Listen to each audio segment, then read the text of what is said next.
You're watching Fox 35 News Plus, streaming on Fox Local. Well, good morning to you. Welcome right into Fox 35 News Plus. I want to get you to this news conference where Grady Judd giving the update on the believed murder of a 56-year-old man, Jeffrey Blevins, in Bartow. Let's go ahead and listen in here. In the county caddy corner in number 114.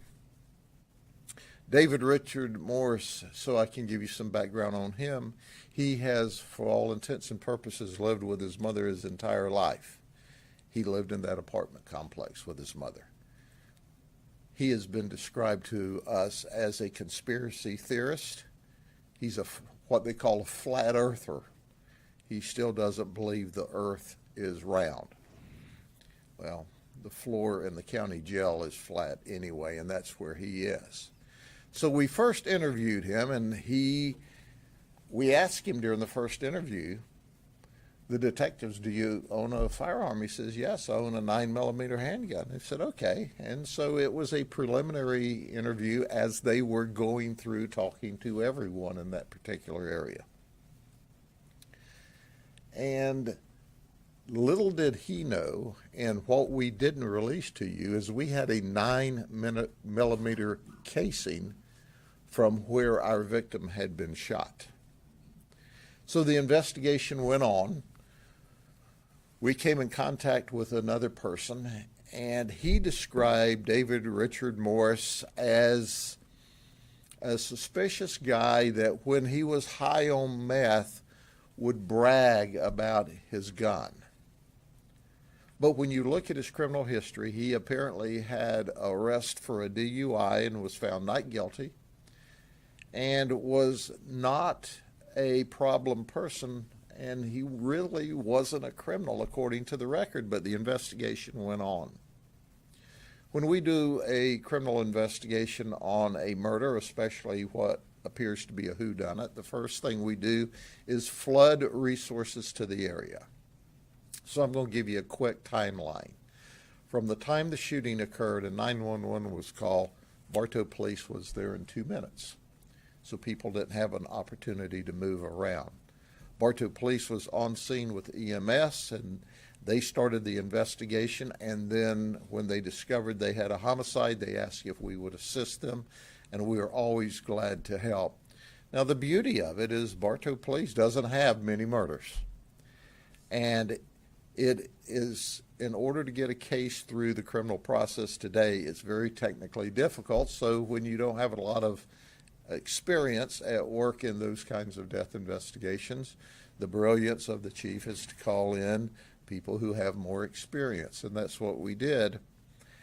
And we were glad to help. So we had dive teams there, we had drone teams there, we had intelligence teams there, we were checking, and we were like running into a dead end until we encountered this one person who was in possession of meth and talked about how he had provided meth for this guy in the past. But still, there was no connection for all of this. Then we found another person who admitted to us, well, this guy he's kind of an irritating guy. Doesn't cause a lot of problem, but he's just really strange. So we were able to put enough information together to ultimately do a search warrant on the apartment that he lived in with his mother. And when we did, voila, we recovered this firearm. And the detectives were really excited when they unloaded the firearm, and it was the same exact casing, brand, and stamp as the murder casing. And then upon closer examination, they were really excited to find out that David didn't do a real good job cleaning the gun, because we found evidence, blood evidence, on the gun. And then we were real excited when we found that there was blood evidence on some shoes he had in his house, as well as a towel. We collected all of that. We're in a full court press now, because now we can do We can process the firearm. We can do a test fire of the firearm, which we did, and we entered the information into NIBIN. But it's Saturday morning by now. We worked with FDLE and we worked with ATF, and we asked ATF, can you send somebody to work this morning? We need some help right now. And they're located, their headquarters for this NIBIN is in Alabama. They roll somebody out of the house on Saturday morning to help the Bartow police and the Polk County sheriff. They did an immediate check and said yes, that the test fire cartridge belonged to this gun, and this gun was found in a backpack in a closet of this guy's house. And the case came together. We still have a lot of mopping up to do. Of course, our DNA evidence is being rushed over to the FDLE labs, and we will have this tied up as soon as possible. We have charged second-degree murder at this point in the investigation because that gets our suspect in jail on a no bond. However, the state attorney's office and our detectives are going to push hard. We believe at grand jury we'll have him indicted for first-degree murder. But this is an example of how a case rapidly came together that could have slipped through our fingers because there was no camera footage of the shooting. There was no obvious conflict that we've been able to find between these two guys, like they hated each other, they've been fighting. There was no fight that night. This guy's just weirdo personality who's not a real criminal. And why in the world he decided to shoot this guy, we don't know, because he did lawyer up, is still unknown to us. But we know this, that this kind, non-confrontational, easygoing, decent guy who was living with his sister in the same complex as David Richard Morris, who was living with his mother upstairs, for whatever reason that we have not discovered at this time, he decides to shoot and kill him late on Thursday night. Was he on meth? Was he bragging? That's still unknown. But let me turn this over to the Chief. Chief, I appreciate the opportunity to work with your professionals, and together good things happen. Thank you, Sheriff. First and foremost, our thoughts and prayers go out to the family for their loss. It's unfortunate, and it seems can't figure out why it happened. But most importantly, the work by the detectives was outstanding. These guys worked tons of hours to take this case that initially had really nothing to go on, it seemed like, and end up making an arrest. Again, great work by both departments.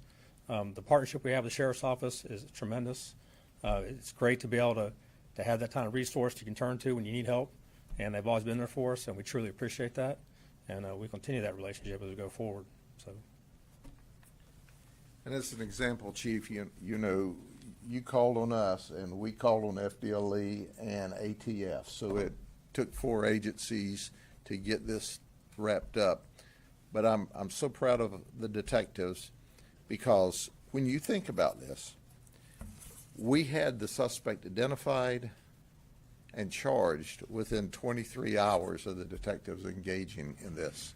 In less than one complete day, we had this guy wrapped up because of a lot of great work by a lot of great detectives.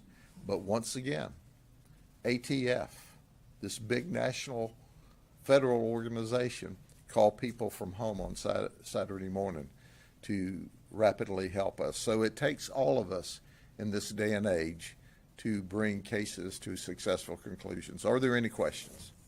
Was there any type of confrontation that evening, those two, or he just walked up to him and just shouting? That's all we know right now. We see no evidence of confrontation. The victim was talking to his mother on the phone.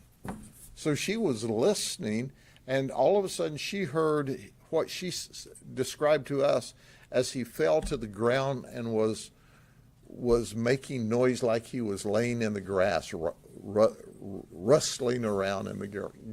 So she heard no argument, no fight, no hi, how are you, what are you doing, nothing. Did she hear the gunshot? She did not, but he had a set of maybe noise canceling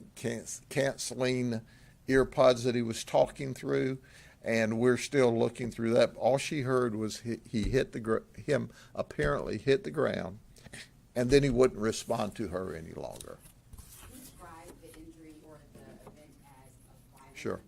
He had one wound to the top of his forehead about the hairline, and it traveled down and out the left side of his head, and he died immediately. I mean, there was no pain, there was no suffering. I mean, he was immediately deceased as a result of that horrible injury. Yes, ma'am.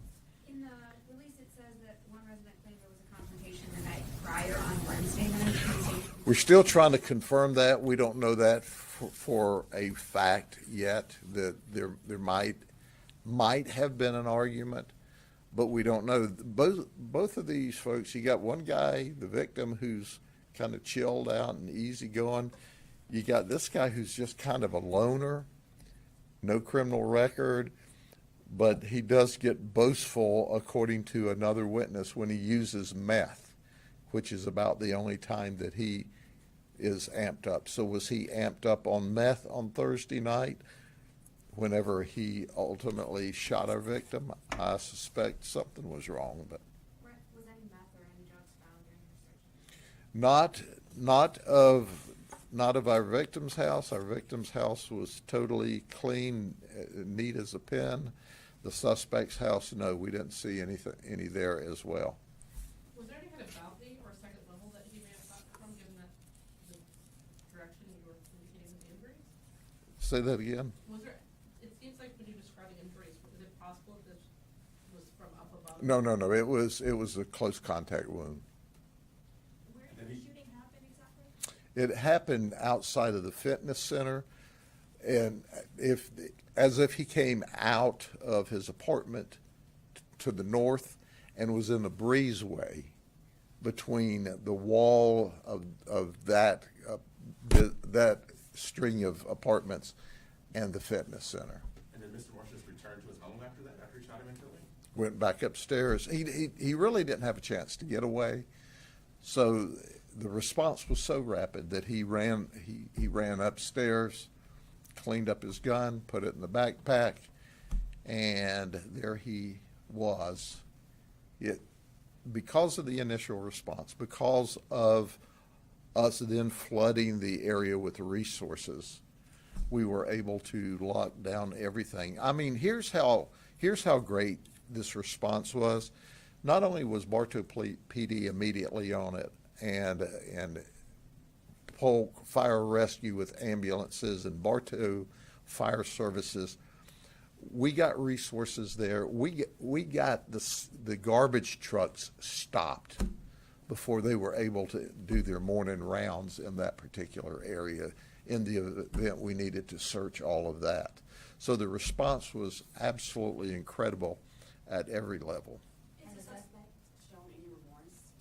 No, not at all. He's not confessed. He cooperated in the very beginning, but even when we were just having a casual conversation with him, he decides to lawyer up. But I must tell you, there are folks that are in this social media world that are enabled and emboldened by watching things on social media. For example, we see people we encounter during our normal course of business that want to buck up and create problems and ultimately end up arrested because they did that someplace else in the country and they saw it and thought, well, they did it there, we can get away with it here. Well, the same thing with this. He goes online and he sees it's big and it's bold to have a gun, and he's using meth, and then who knows what happened, if in fact he was on meth that night. But he goes from, I say this with all due respect. He goes from an absolute nobody to a murderer. And for the normal person, we can't explain that. I suggest to you that we go back and find his social media stuff. He was looking at some kind of crazy stuff online, and that enabled or emboldened him, or he thought that was cool. But this guy literally has lived with his mother for all intents and purposes. He's 48 all of his life. He's a slow pitch in a fast game at best of life. And so now he makes his statement by killing somebody. Sheriff, you mentioned that he lived with his mother. Has she said anything regarding this investigation or regarding her son? She is in her 80s. She is a wonderful lady. She is a former probation officer, and she is absolutely like devastated. She cannot believe it happened. We did not and do not test people for their drugs. Okay. Can you say anything about his demeanor when you guys conducted the search? It says in here it sounds like he was not cooperative. Well, here's what occurred. He resisted us in the beginning when we went in. That's some more evidence of watching something on social media. I mean, we go in with a search warrant, and he wants to get brassy with us. So we end up arresting him for that. And then he also had some traffic control signs in his house, which is against the law. And those two arrests made sure that we knew where he was while we conducted the rest of this investigation.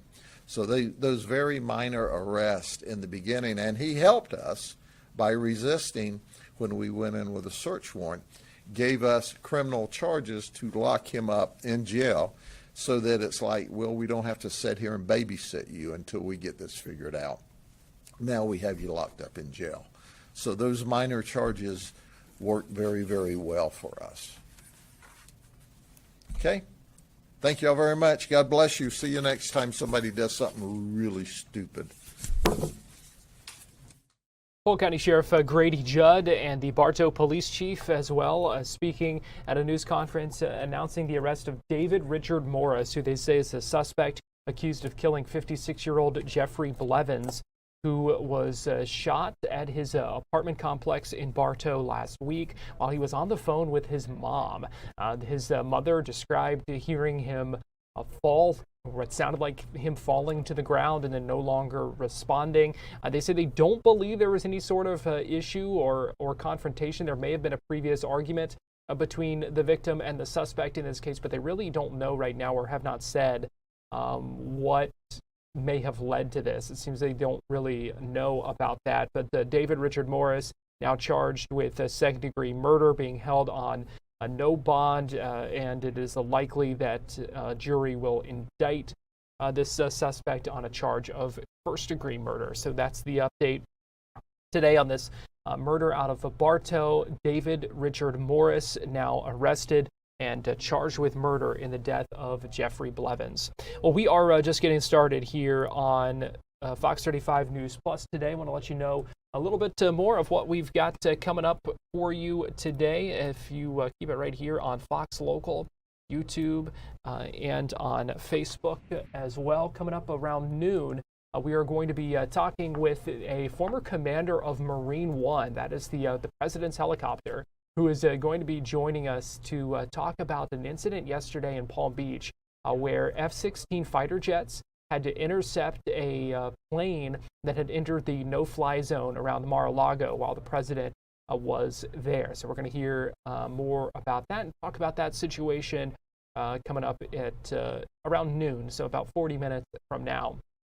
A White House press briefing scheduled this afternoon for 1 o'clock, where we will hear from White House Press Secretary Karoline Leavitt, speaking to reporters, answering a number of questions as things we potentially near an end to a shutdown of the Department of Homeland Security as the conflict in Iran continues, as we saw protests against the Trump administration around the country. on Saturday. So it'll be interesting to hear what Karoline Leavitt has to say and some of the questions that she's asked. We'll bring you that news conference live around 1 o'clock this afternoon. At 1:30, the U.S. Attorney going to be holding a news conference in Tampa where announcing some bribery charges against employees and public officials. We really don't have a whole lot of details other than that, so we'll be watching that closely as well. And then at 5 o'clock, we're going to have an update from NASA on where things stand with the preparations for Artemis 2. This is a live look courtesy of NASA at Artemis 2 on the launch pad where it is scheduled to lift off on Wednesday if everything goes according to plan, and we certainly hope it does. We will have much more coverage of Artemis 2 over the next few days, so make sure you keep it here as we get closer to that launch coming up on Wednesday afternoon, or Wednesday evening rather.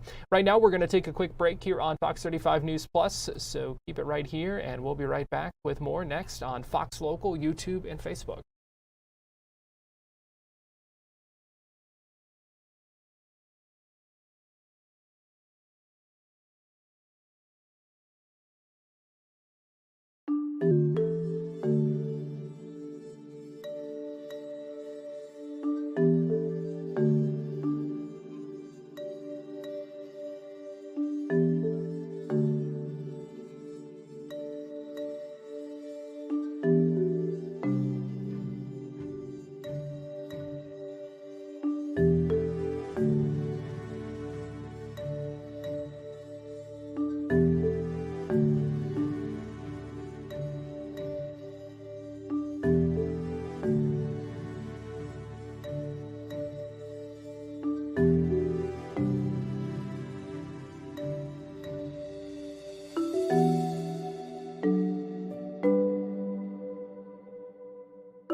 You're watching Fox 35 News Plus, streaming on Fox Local. Welcome back into Fox 35 News Plus. Garrett Weimer here, and thanks for joining us. I want to get you live now to an event in Jacksonville where Byron Donalds, Republican candidate for governor, holding a roundtable discussion about veterans issues. I also see State Representative Dean Black standing there as well, a number of others that are part of this. Let's go ahead and listen in as Congressman Donalds takes some questions from folks in the crowd there at this roundtable discussion in Jacksonville. Because I am dealing with that, and it's very hard to find that person the help that he needs. Two things. I'm going to deal with the mental health side first. Sexual trauma or any other trauma, it's mental and emotional instabilities that need real help and need real therapy over time. In Florida, my comments to the Sheriff's Association was Florida is going to invest in a major way in mental health and therapy because obviously, like members of the military, members of our law enforcement community, they engage in so many different activities every single day, and they're basically told and trained they just got to swallow it and hold it and continue to the next call or continue to the next mission. And I think just like our veterans need help, our law enforcement community needs help. So we're going to invest in that and really think through on a dynamic level how we get people the help that they need, especially the men who could have been victims of sexual assault when they were in the military. And so we're going to work on that. Two, on housing. I mentioned at the top, the state just started their pilot program What we want to do is make sure that the dollars are actually ending up exactly where they need to end up on time. One of the things we found in a lot of these programs that choose to help, they don't have the infrastructure to manage the money. And so money starts falling through the cracks. And that's how you end up getting people who are either A, something doesn't get paid on time, B, the wrong thing got paid and not out of that allotment. We want Florida's government to be technologically sound so that we're tracking all this in real time and helping a lot of these institutions and nonprofits and agencies accomplish the mission. Because if you can accomplish the mission on the front end, it actually helps all of us, not just the veteran, but it helps all of us over the long run, where people are winding up either on Medicaid rolls, or unfortunately they're ending up dealing with law enforcement, or they're ending up in emergency rooms dealing with acute issues. So these are things we want to manage as well. Yes, ma'am. Yeah, you were number 2. Okay, thank you. So my question is going to go back. Come around. Yeah, of course. My question is going to be going towards veterans and my question is going to be going towards veterans and kind of gearing back during on this question and the affordability. Most of the people, when they get out, join into the military, they're going through boot camp. You have to mark down how many places you want to live. So, Florida's 1, 2, and 3 is where you want to get stationed to. With that said, coming into the state of Florida, you're looking at E2s coming in with families, E3s coming with families, and E4s coming with families, which they are making really the least amount of money when they're coming into these places, and they don't have enough on-base housing for them to be able to pay with their affordability check that they get for on-base housing. How do you plan to make, for military people coming into the state, they have the youngest families, for them to be able to live in a rental until they can afford a home, because the rentals in this area, Northeast Florida, I'm a real estate broker, so in Northeast Florida, is extremely high for those military people coming in town, that they can't afford to live in communities that's going to be beneficial close to the base, close to where they work, and it's affecting the enlisted people more than it would affect those that would get housing up front. So really the biggest thing in that, and I want to make sure I understand it right, is how was the state going to address attainable housing, obviously for veterans, for renters, etc., across the board. We want to actually examine what permits these jobs and gets these jobs up and running. One of the biggest issues with housing stock, and this goes back to the original question, it just takes too long. It takes 2 years to put a shovel in the ground in our state, 2 years. For an apartment complex, that's closer to 3. So I don't have to do the math, you do the math. If it takes 3 years before you put a shovel in the ground, it takes 1.5 years to actually build it. Now you're close to 5 years. And those 3 years in permitting are free. So how does the developer actually have a rental rate that can pencil in a job where you can deliver housing for the E2s and the E3s that you're talking about? That's why we want to speed up that process of permitting in our state. And I think when people hear me say speed up the permitting stuff, they hear, oh no, he's talking more development. Not true. Actually, what we're talking about is more efficient development. So you can actually deliver the housing that we need in real time. It actually helps local governments plan out roads. So you can build out your road infrastructure as well, so that you don't have a situation that we do have in Florida, where we don't have urban sprawl, except for downtown Miami. But what we have is suburban sprawl, which is real wide, same roads, more people.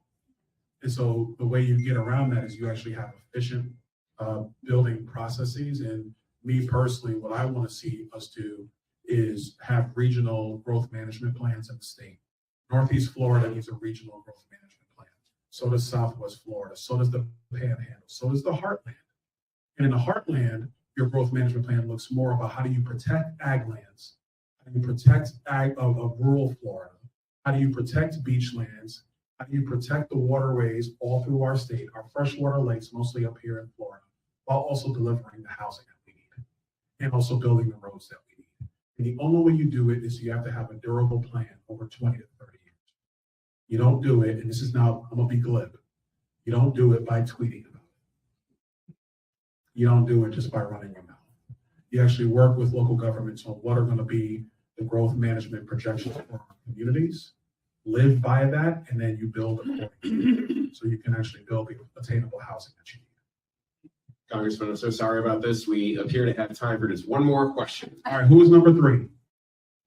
Who's number 3? That was you? You were 2? Oh, well, now you're 3. No wonder you look shocked. I'm sorry. Well, now you're 3. No worries.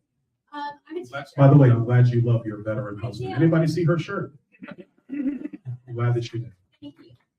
I am a teacher here in Florida. And to piggyback on his question, we are the lowest paid teachers in the country. And you mentioned the IEPs for all. We're already working 14 hours a day on the lowest pay. And I love my job. I love the kids. And we do it happily. But it doesn't help us at home to afford housing. It doesn't help us to afford groceries.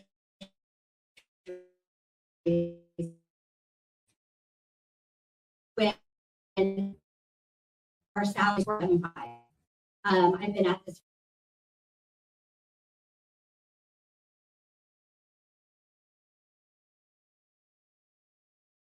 Having a little bit of trouble there with our feed. It looks like it may be cleared up. Let's go ahead and listen in to this last question at this Veterans Roundtable. To stay those extra hours for the IEPs for the kids, which we all agree upon, they should all have an education plan. But what's your plan to help us? That's a great question. Thank you for that. When it comes to salary, I'm not going to commit a number. We really do have to study that in the budget because Florida's hitting a confluence of things. We're trying to figure out how we get lean and efficient, while also how we cut taxes, while also how we pay people like our teachers and our sheriffs and our firefighters. And so what our mission is, what I'm committing to, is that we are going to make our government far more lean, which saves resources. And if we can save those resources, then we can make strategic investments in teachers, in law enforcement, et cetera. There is, listen, in every government, I don't care what state you're talking about, there's stuff that can be not just cut, but things that can be leaned out, make sure it's more efficient so you can save resources. And that's what our mission is going to be as Florida's next governor. That's what I'm going to do. Okay. Now, in terms of how you guys are going to process that time, I actually think that the way you guys go through IEPs right now is pretty archaic.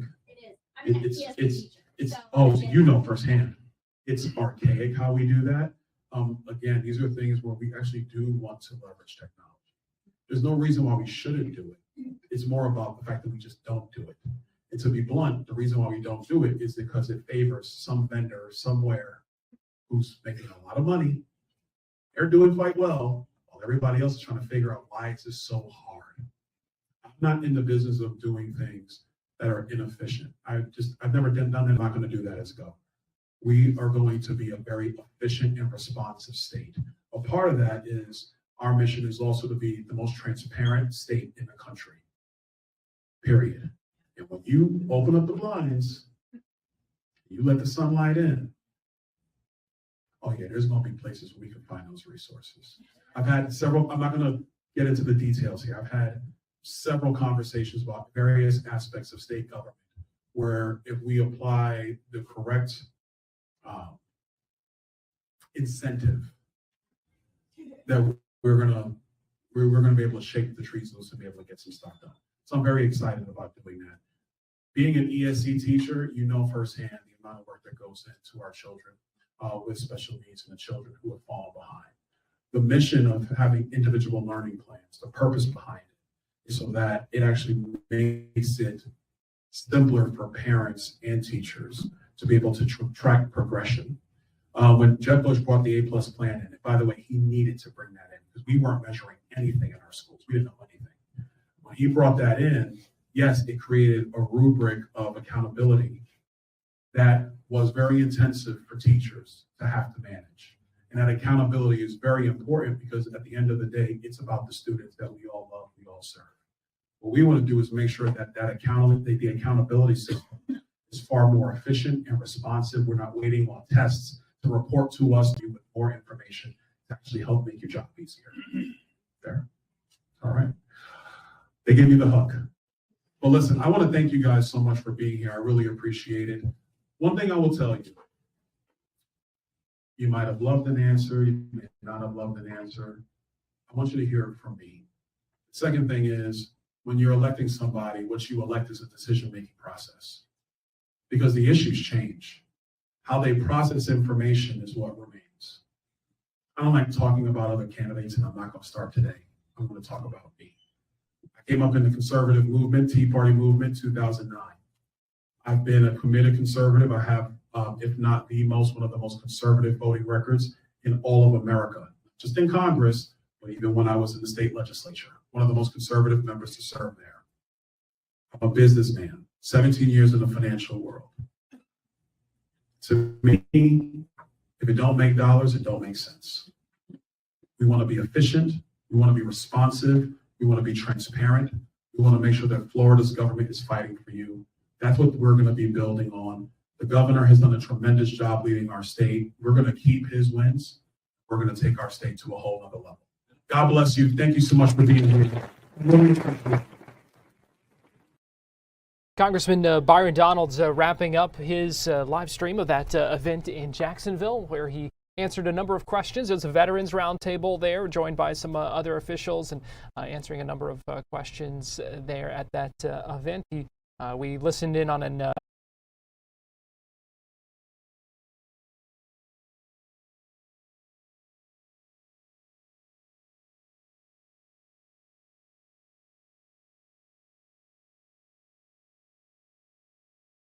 education ramps up his campaign for governor. We know polls have shown that he's the front runner in that Republican race, really helped out as well by that endorsement from President Donald Trump in the governor's race. So we'll have much more coverage of the gubernatorial campaign, but things are beginning to pick up as we get closer to those summer months. Well, we are going to take a quick break right now here on Fox 35 News Plus, but we'll be right back after this.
Fox 35 Storm Team meteorologist Brooks Garner joins me now. And Brooks, at my house at least, we've had rain over the past several days. We've gotten at least a shower a day. It's been great. Same at our house. For the first time in like over a month, our yard was starting to look like the Australian outback. Yeah. Our sprinkler system hasn't worked in a little while. So it's not like a perfectly manicured green golf course of a lawn. It's looking a little dead. But these showers have been very helpful. Helping. Things are greening up. Mostly weeds, but green is better than no green. So yes, that is true. Let's keep the train going. Let's get right to the maps. We got more of this on the way. So our pattern for the next week to 2 weeks will be more active by a long shot than it's been. We're going to have times of clouds, intervals of clouds and sun, and occasional showers. Now, the rain's not going to be enough to just end the drought like that. It's going to take probably most of the summer, once the rainy season really kicks in and we get those regular afternoon rains, to see any kind of a real impact and dent in the drought. That combined with maybe the outside chance for tropical moisture from a distant or close tropical system will definitely help in that regard. And that's actually pretty normal as far as Florida's water table is concerned. It actually kind of depends on surges of tropical moisture from tropical waves or systems. All right, that said, we're several months away from that world, so we're looking at a world featuring variably cloudy skies, mild conditions, and looking ahead to this Easter weekend coming up, gradually warming conditions. If you're going to the beaches, a heads up, we've got a high risk for rip currents today, right through the end of the week. This northeast wind behind the front that brought the showers to Garrett's house and maybe to your house is definitely kicking up the waves. We've got about a 3 to 4 foot surf out there. A lot of folks enjoying the beach today, but just be careful. Lifeguards say this is a rough time to go, and make sure if you do go swimming, you do so within view of a lifeguard just in case. We're going to have rough waves up to 7 feet today, and while they won't be quite as tall through the rest of the week, we'll have a high risk for rip currents just about every day. All right, hour by hour today, we're going to go from where we currently stand in the low to mid 70s to about 81 by 4. So as you start heading home from work, it'll be pretty mild outside, if not skewing toward the warm, and there will be a 30% chance for showers, maybe a rumble of thunder. Most of the rain today is going to be Orlando points west. So let's look out there. We've got 79 Titusville, 84 in Bushville. It's going to be warmest along the I-75 corridor, coolest at the coast with 70s from Daytona to New Smyrna. All right, this is a very important map. We've got the future radar because not only are we determining the weather for today and tomorrow, but most importantly, as far as major historic events going on, we've got the Artemis 2 rocket taking off Wednesday evening at 6:24 p.m. And until then, we'll have a few isolated showers around, but variably cloudy skies. Just kind of a spring feel outside with slowly increasing humidity, kind of a busy breeze off of the Atlantic, a southeast flow. Now, Wednesday evening, we look good. As of now, no rain. But there are a bunch of launch thresholds that can't be violated, having to do with cloud thickness, the type of cloud, and the goal is to avoid lightning strikes that can be generated from a rocket going from the ground all the way up to the top of the sky. So they're giving it a cautiously optimistic 80% chance for a go weather-wise. So that's good. It'll probably go off without a hitch, but they'll just have to watch it carefully. We'll have winds of about 15 to 20 knots. That's well below the threshold for violation. The winds, if they are at 40 knots or gusting to 45 knots, that's when they have to scrub it because it's just too unstable. But it's a big rocket with a lot of thrust. 8.8 million pounds of thrust, which is more than the Saturn V by over 1 million pounds of thrust.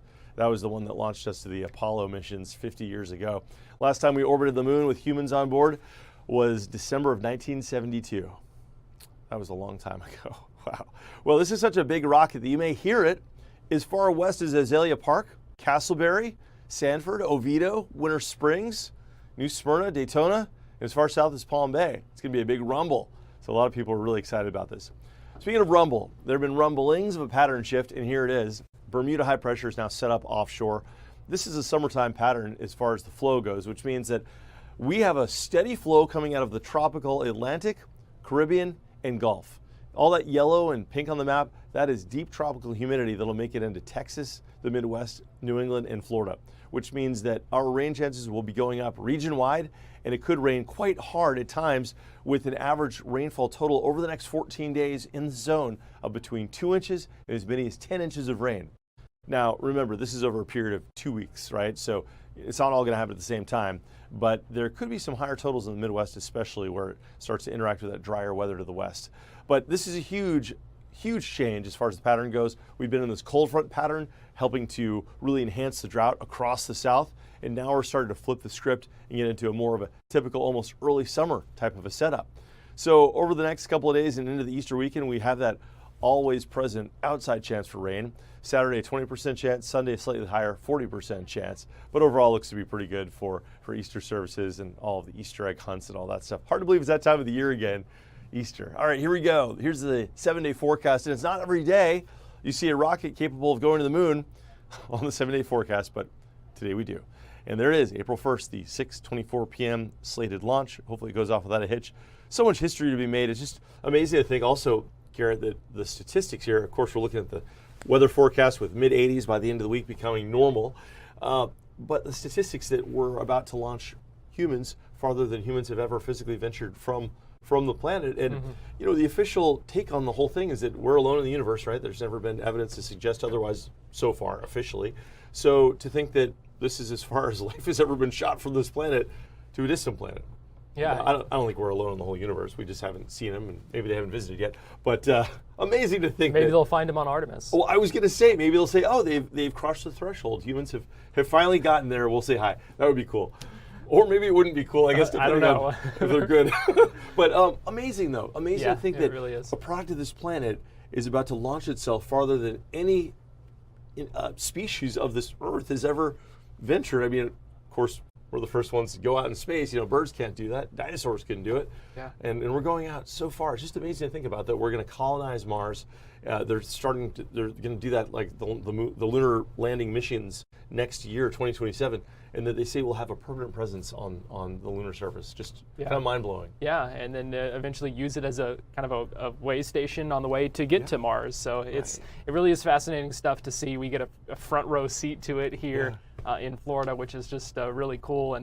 And so now we're just crossing our fingers for the weather, hoping things. Crossing fingers. Yeah, that would be one less thing for them to we know there's a long list of things that they checked before they'll launch, but that's one less thing if the weather cooperates. So let's hope for that.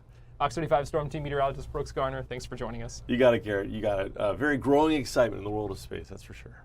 Yeah, there's no doubt about that, and we will have much more coverage of Artemis 2 over the next few days leading up to that targeted launch at 6:24 p.m. on Wednesday. Here's a live look at Artemis 2 on the launch pad at Kennedy Space Center, where that launch is supposed to take 4 crew members around the moon, including 3 NASA astronauts, Reed Wiseman, Victor Glover, and Christina Koch. Now, just a reminder, there is a news conference coming up at 5 o'clock today where NASA is going to discuss updates on preparations for launch. They're going to give a status update where things stand, and that's going to happen after what they call a key mission meeting. So a meeting about everything, and then they're going to hold a news conference to discuss where things stand before the countdown begins on Wednesday. There will be another news conference tomorrow, and then we'll have a lot of coverage coming up on Wednesday as well.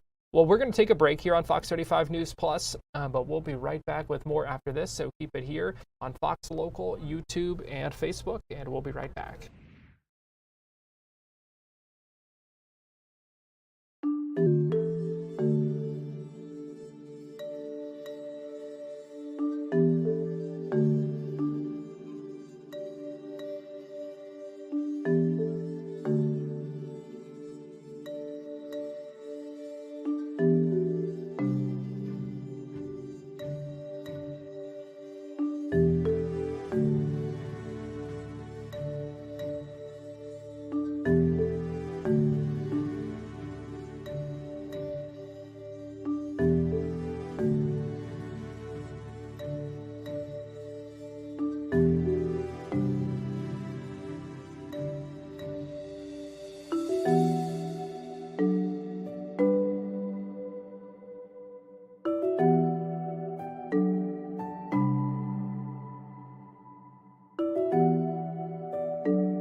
You're watching Fox 35 News Plus, streaming on Fox Local.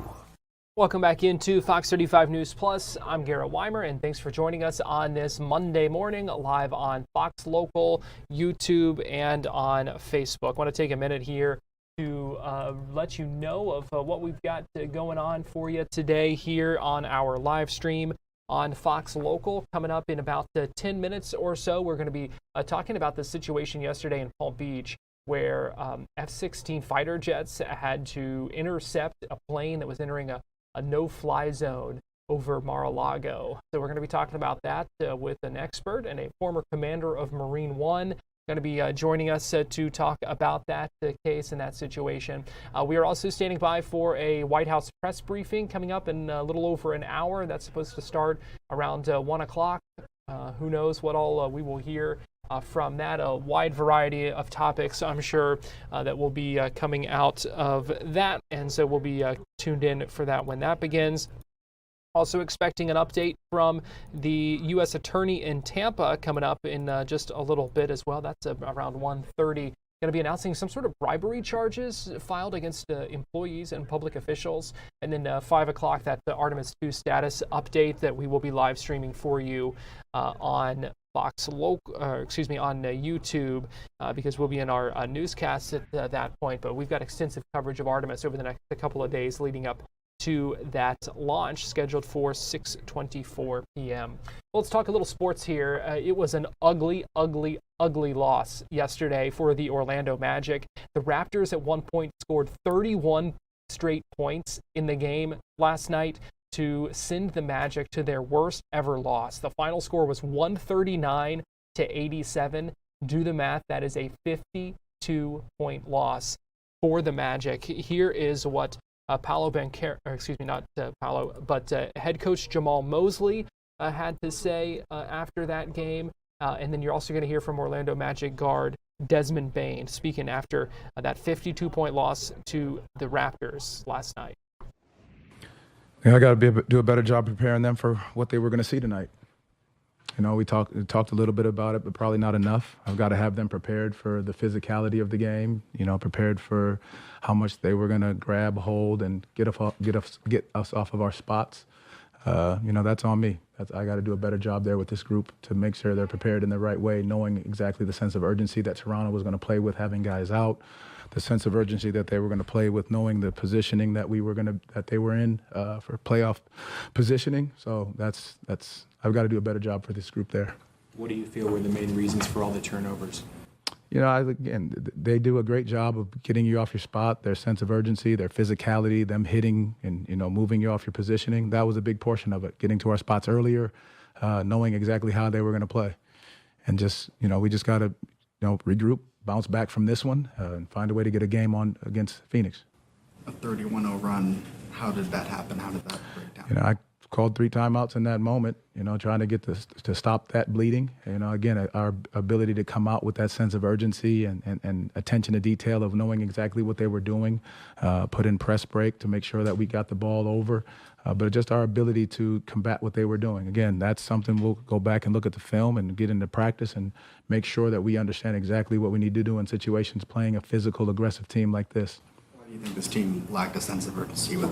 Again, I tell you exactly what it is. I got to make sure I do a better job for this group to get them and put them in the position to know exactly what they're going to face on a night-to-night basis, especially with the last 9 games, now 8 games coming down the stretch. And that's us as a group that we will go look at it. We'll talk about it. We'll make sure we practice it and make sure we get the job done, knowing you're going to see similar games coming down the stretch.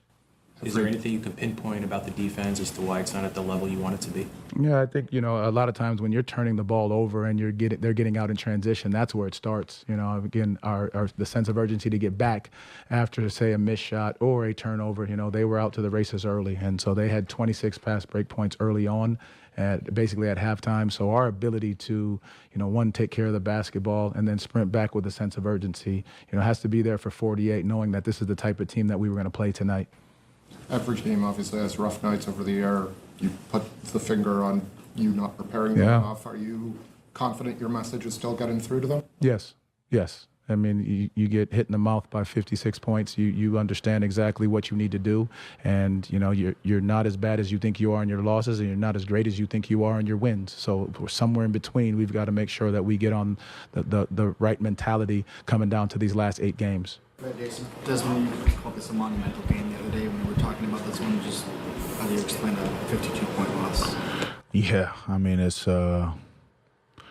hard to explain. Hard to swallow. I think anybody that watched the game knows exactly why we lost. We didn't guard anybody, turned the ball over 27 times. Talked about transition defense, but, you know, it's hard to get back and get matched up when you have like that many live ball turnovers, and it just snowballed. Moses said he felt like he didn't have you guys prepared properly in the right way. It was on him. Just how do you guys view the level of preparedness you guys came into this game with, and just why do you think you guys performed the way you did, I guess? I mean, I think that we, you know, understood, you know, how big of a game it was, and that, but yeah, I don't have nothing for that. What do you feel were the main reasons for all the turnovers? It just sped us up. I mean, they applied ball pressure all night long from multiple spots, and sped us up, and you know, played in crowds. Yeah. You've been on, you know, prior teams with different players. Where do you feel like this team's confidence is at right now? Yeah, I think that's the big thing. You know, I mean, you gotta walk into games understanding the challenge, but always expecting to win. You know, and I think that there's like a certain swagger that you have to have about yourself over the course of an 82-game season. Have that belief that, you know, whether or not you're up 20, down 20, you know, you wouldn't be able to tell by the swag and the joy that we play with. And I think we've had it in stretches, but we definitely don't have it right now. What are the conversations like amongst the guys last 8 games now? Trying to figure it out. You know, I think that the effort's there on our end, trying to get this thing right, and understand, you know, kind of what's at stake, and you know, where we got to get to ultimately if we want to have a chance to continue to play meaningful basketball. So guys are trying to figure it out. As one of the leaders of this team, what do you tell your teammates to keep their spirits up? Just got to get back to the drawing board. I mean, we got Phoenix coming up next at home. You know, another good team that we've had our battles with, and we got to come correct and win a game at home. Desmond Bane speaking after that loss last night. Let me give you a live look right now in Texas. We're monitoring reports that are coming in of a shooting at a high school in the Bulverde area outside of San Antonio. This is a live image of the school there, where we know there, let's see, I'm looking for the name of the school, Hill Country College Preparatory High School, on lockdown there in that area. Officials saying one person has been shot and taken to the hospital.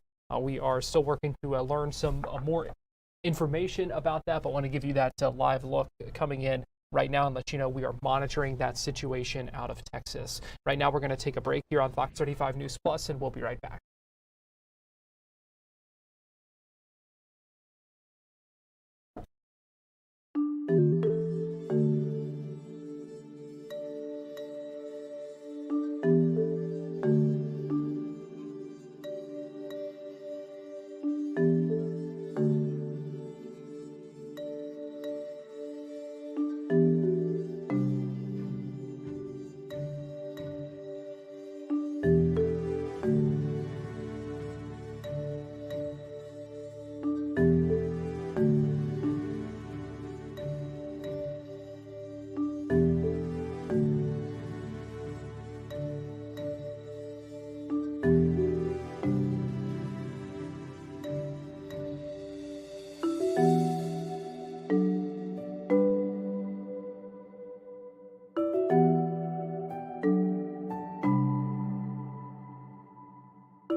watching Fox 35 News Plus, streaming on Fox Local. Welcome back into Fox 35 News Plus. I'm Garrett Weimer, and thanks for joining us on this Monday afternoon, live on Fox Local, YouTube, and on Facebook. And we're continuing to follow up today on those military F-16s that were scrambled near Mar-a-Lago yesterday to intercept a plane that had entered a no-fly zone, restricted airspace, yesterday near the President's Club while he was there. NORAD, we're told, released flares to try to communicate with the pilot, but all of this part of the protocols and steps to make sure planes don't enter that secured airspace around Mar-a-Lago when the president is there. So joining us live now to talk about this, put some of this in perspective for us, we've got Captain Ron Alvarado, who is a pilot himself and also a former commander of Marine One, the president's helicopter. Captain Alvarado, always good talking with you. We appreciate you joining us today. Likewise, happy to be here. So first, just talk to us about what these restrictions are. Obviously, airspace restrictions put in place whenever the president is somewhere. We know that happens quite a bit in Mar-a-Lago. We know there are restricted airspace restrictions in our nation's capital. Is this something that is typical and standard protocol for wherever the president may be? Yes, that's true. It's standard protocol, especially near the White House and also the Naval Observatory, where the vice president resides. They're called the prohibited areas, 56A, 56B. But as far as Mar-a-Lago is concerned, that TFR, temporary flight restriction, was put in place October 20th of last year. Now, it's temporary, but it's actually permanent for 1 year. So this TFR surrounding Mar-a-Lago, it spans about 10 miles in radius, up to 30 miles, depending upon altitude, around Mar-a-Lago. So that covers the West Palm Beach Airport when Air Force One is landing. For airliners to take off, I used to take off out of West Palm Beach a lot. We'd always take off to the west, sometimes the east, if the president wasn't in residence. But the TFR is standard operating procedures, and a civilian pilot or any pilot, even military pilots, are not allowed to enter unless they have permission or authorization to do so. Why are those restrictions important? Why is that seen as kind of a key piece to security of the president? Well, there's a lot of threats from the air. Back in, I believe it was the mid-90s, President Clinton, a Cessna penetrated the P-56 restricted area and slammed right into the White House. So that can be considered a missile. So nowadays, the threats are UAVs, unmanned vehicles, aerial vehicles. These things can be laced with bombs. They can be laced with chemical munitions. So obviously, you don't want these things flying around anywhere in the United States, especially where our president is residing, or vice president, or heads of state. And how are these restrictions communicated? I know you said this one has been in place for a while. It's something that pilots in theory probably should have already known about. But how would you find out about those, and how would you find out that you are maybe nearing one of those places that is restricted? Well, we've all heard the term "know before you go," and I know there's a lot of small airports in the West Palm Beach, Fort Lauderdale area, and so a general aviation pilot, civilian pilot flying a Cessna, before they fly, they should get a weather brief, 1-800-WEATHER BRIEF, WXBRIEF. And what you're doing is you're talking to a controller, a weather controller, and they give you the notice to airmen. That is warnings and restrictions and any type of messages that need to be complied with from the FAA. A smart pilot will know before they go. They get the weather brief, they'll get it, any prohibited areas, any TFRs. So it sounds like this aircraft yesterday did not get the necessary information prior to transiting up and down the coast. Obviously, they're intercepted by F-16s. Another thing that they weren't doing was monitoring the guard frequency. That's an emergency frequency for civilians. It's VHF 121.5. So these F-16s, these military pilots, I bet my bank account on it, that they were trying to communicate with the Cessna on that emergency frequency. Yeah, I want to go into that a little bit because, at some point, obviously, some sort of communication is attempted. We know that NORAD said they used some flares to try to get the attention And so I'm just curious what all goes into trying to make contact with the pilot in this situation, who clearly was somewhere they weren't supposed to be, and hard to get in contact with them apparently too, by the sounds of it. Yeah, so the last resort, let me back up and just tell you, even airline pilots, we are trained in protocols when intercepted by military aircraft. It could happen anywhere. A war could pop up on your way to on your way to Europe, and there are flight restrictions that pop up. So whenever you see a military aircraft coming up your port or starboard side of the aircraft, you're going to comply and listen to their instructions. Typically, the pilots will give hand signals from the cockpit to your cockpit, and you'll comply. They'll tell you to rock their wings. You're supposed to rock the wings back. But for civilian pilots, they're supposed to know when there's a military aircraft beam you or flying by very quickly, you're supposed to follow and trail and land where they land, whereupon they'll be greeted by federal agents more than likely. But the key is to follow the procedures that are given via radio frequency or by hand signals from these jets. The worst case is when you see flares being kicked out of the buckets on these jets, that means you're not doing what they want you to do. And this is something I'm sure that the military, that NORAD is watching closely. I mean, we talked about the importance of these restrictions. So I would imagine, they are tracking that area very closely, probably even watching planes that are even getting close to it.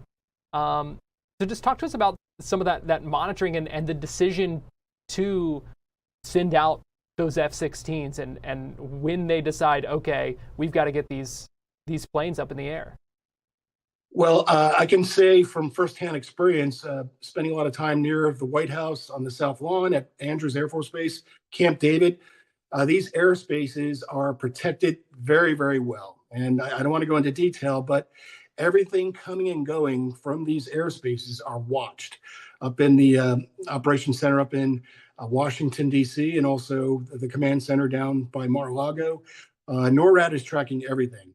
So nothing can get in and out without being tracked and eventually intercepted if they don't comply with the flight restrictions. They're prohibited areas or the temporary flight restrictions in a very sensitive area. And I just saw you pulled up on the screen there a little while ago, a aeronautical map. That's a low altitude aeronautical map that actually showed the airspace restriction around Mar-a-Lago, which also covers West Palm Beach, not too far away, almost a stone's throw away from Mar-a-Lago. But that is what pilots need to look at and comply with. And you can see the 30-mile ring on your screen there and a 10-mile ring. So these, it's kind of like an inverted wedding cake. If you can envision the airspaces that are protected, very tight, about 10-mile nautical ring around the sensitive area, and that airspace expands outward the higher you go. And so when these F-16s are sent out to intercept the plane, what is their objective? What is it do whatever you have to do to get this plane out of that area? Yes, and when I wasn't in Marine One, I was sometimes the Dash 2 decoy aircraft, and there are protocols that we are aware of that we must employ, and we're not going to go into that for security reasons, but these F-16s, which are probably based on short alert up in Patrick Air Force Base to the north, near Cape Canaveral, and also down at Homestead Air Force Base, Reserve Base down past Miami, and also MacDill Air Force Base to the west near Tampa. So these aircraft, I'm sure each base potentially has F-16s on standby. A lot of friends I used to fly with at JetBlue, they were reserve Air Force pilots, and a lot of them did that mission here out in March Air Force Base. So every major city has these alerts ready to go at a moment's notice. So these F-16 pilots, they have their procedures. They know exactly what to do, where to go. They're getting directions from the NORAD operations control center there. And these pilots are armed, I would imagine, with 20 Mike cannon, bullets, and also potentially a Sidewinder. So worst case scenario, if this Cessna is going for a very sensitive target where there's as I said, president, vice president, heads of state, they'll take the necessary precautions and measures to alleviate the threat. Which could include shooting that plane down. just like 9/11, that's what they're getting ready to do. Yes, it could occur. That's why it's very important for these civilian pilots to know before you go. Watch, read the NOTAMs, notice to airmen, give the FAA call, 1-800 weather brief. Get your information. Knowledge is power, and it'll keep you alive, keep you safe, and keep the flying public in that sensitive airspace safe as well. And you mentioned, Captain Alvarado, that by the time whoever this pilot was landed on the ground, they were likely greeted by federal agents. What happens? Are there have to be some sort of penalties in place? What happens? Yeah, so more than likely, I believe it goes before review. The FAA will ground the pilot immediately. I'm sure they'll obtain their license and conduct an investigation. I've heard of Cessnas that were forced to land at airports. Near Camp David, we had a couple that landed near a local airport, and M16s were pointed at them. They had to get on their hands and face and get handcuffed. So this is a very serious situation. And obviously our government takes it very serious because we need to protect the infrastructure, our command structure of the United States. So again, know before you go. That's my advice to autopilots. Yeah, that's certainly an important takeaway, as we saw in a case like this. Captain Ron Alvarado, pilot and former Marine One commander, we always appreciate your expertise, and thank you so much for taking the time today to talk with us about this situation. It's my pleasure. Thank you for having me. We're going to take a quick break here on Fox 35 News Plus. As we do so, give you a live look at the White House in our nation's capital. We'll be right back after this. Awesome. Good stuff, Captain.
You're watching Fox 35 News Plus, streaming on Fox Local. Welcome back into Fox 35 News Plus. I'm Garrett Weimer, and thanks for joining us on this Monday afternoon, live on Fox Local, YouTube, and Facebook. We've been looking at that weather forecast, seeing those temperatures warming up. It kind of gets you in that summer mood, maybe gets you, really ready to say aloha to summer. And Theron White, the lead publisher of EYNTK.info, joins us live now.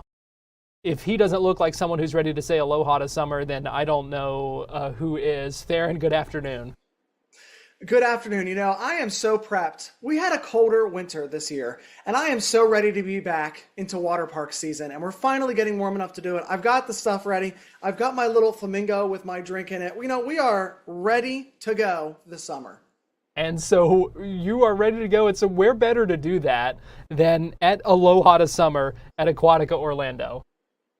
Exactly, yes. Aquatica Orlando is now hosting the Aloha to Summer. It's going to be a weekend event. It's going to be included with theme park admission. And basically, you get to go there from now through May 3rd, again, on those Saturdays and Sundays, where they're going to have limited time food. They're going to have specialty entertainment.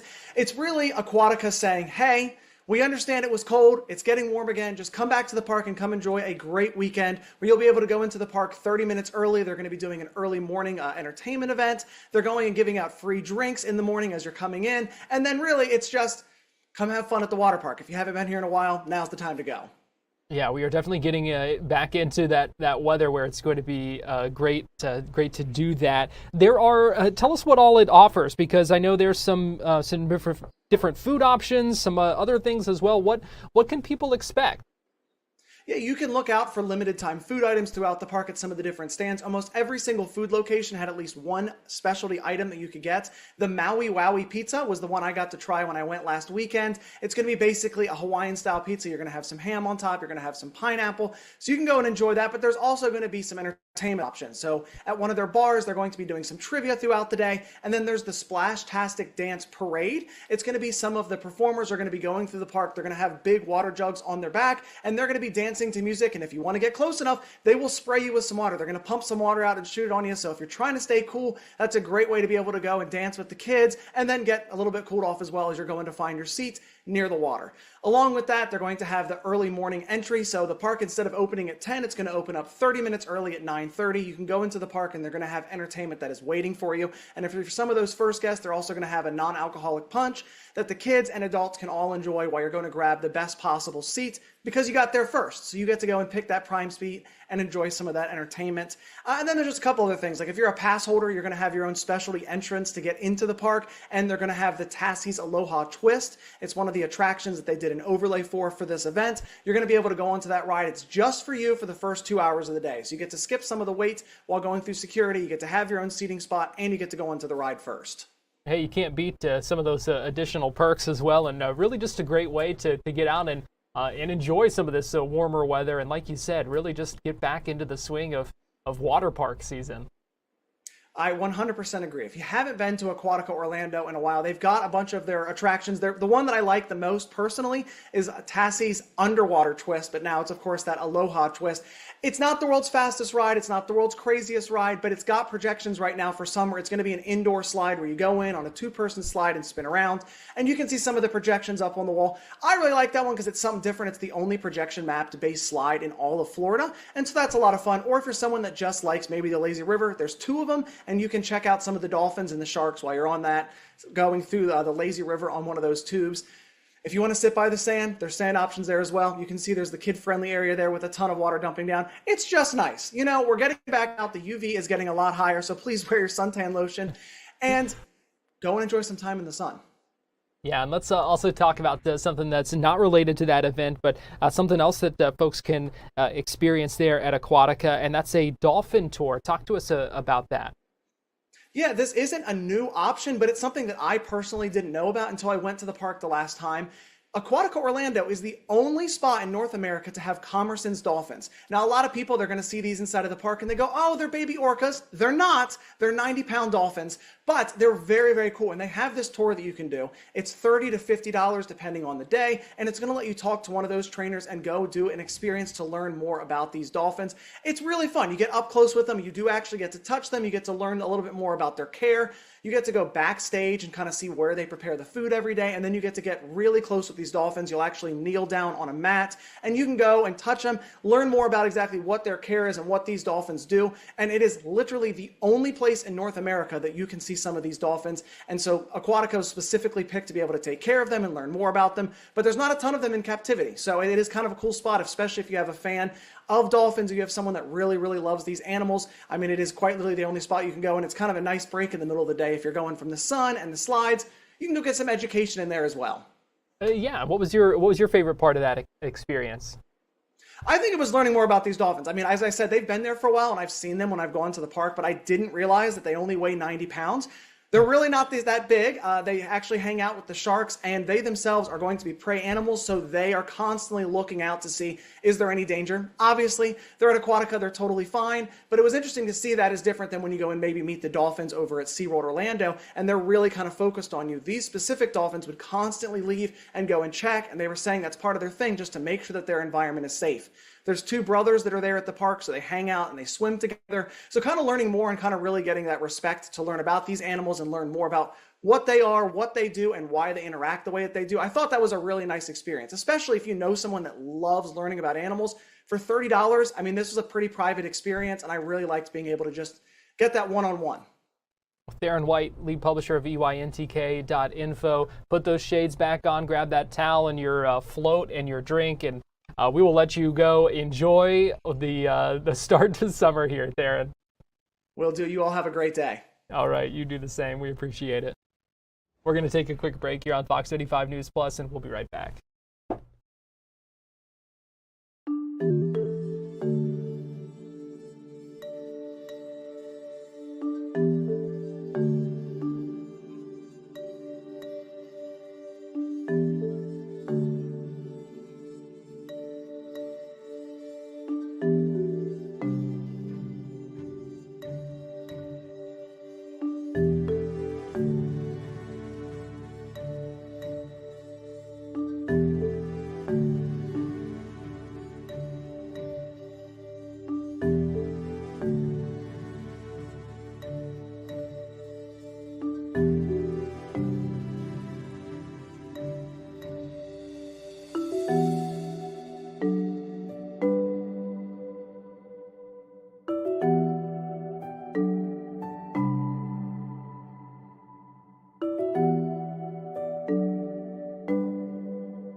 You're watching Fox 35 News Plus, streaming on Fox Local. Well, good afternoon to you. Welcome back into Fox 35 News Plus. I'm Garrett Weimer, and thanks for joining us on this Monday afternoon live on Fox Local, YouTube, and on Facebook. Right now, I want to give you a quick update here as we continue to monitor this shooting at a school in Texas. Again, this is a high school in Bulverde, Texas, that has been placed on lockdown. Hill Country College Preparatory High School that is on lockdown. Reports of a shooting there. This is not an active shooter situation, according to the sheriff's office, but the school is on lockdown. After that report, there was a report of gunfire that sent deputies out to that area. They say one person was shot and taken to the hospital. The school, again, on lockdown. You can still see first responders, investigators at the scene there. Law enforcement are at that campus. We're told the building is secure. Students and staff have been taken to a secure area, and investigators saying the threat has been contained. I mean, right now we don't know exactly what that means, but the students were taken to another school in the area to be reunited with parents, and so that has been taken care of. Again, thankfully not an active shooter situation, but there was a report of a shooting at this school in Bulverde, which is just north of San Antonio. So still an active scene right now. What investigators are saying as well, they've not released any information about whether a suspect is in custody. The person who has been shot and taken to the hospital, we're also not sure if that was a student or if that was a suspect. Really just a lot of questions right now about the situation. But again, that school placed on lockdown. The threat has been contained, we're told. So we'll keep an eye out for any updates on that situation. We are also standing by. I want to let you know for a White House press briefing that's expected around 1 o'clock. A couple of other things in the 1 o'clock hour that we'll be keeping an eye on as well. A discussion in Orange County, the Sports Incentive Commission going to be looking at some applications for a couple of events that are looking to get those sports incentive funds as part of the tourist development tax. To the events they're going to be looking at today are the 2027-2028 Metro Atlantic Athletic Conference Men's and Women's Golf Championship. So college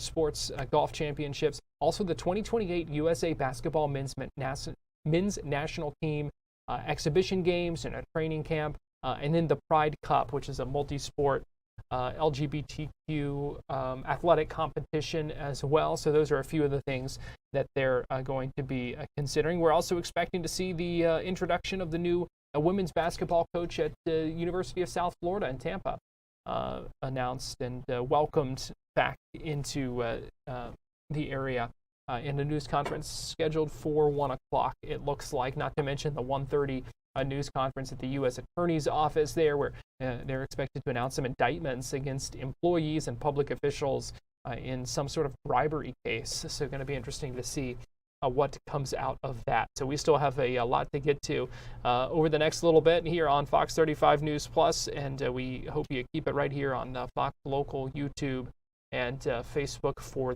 that. Right now, though, we listened in a little bit to some of the end of that Veterans Roundtable that Congressman Byron Donalds held earlier today. Want to play a little bit more of that for you. Here's some of the beginning of that roundtable that happened just a little bit ago in Jacksonville. Well, first of all, it is good to be up here in Northeast Florida. It's great to be here. And first of all, I want to just thank Veterans United Craft Brewery for opening up your place and really stuffing it. Hopefully everybody's going to take some time to get some beer. Let me try this again. Hopefully everybody's going to take some time to get some beer.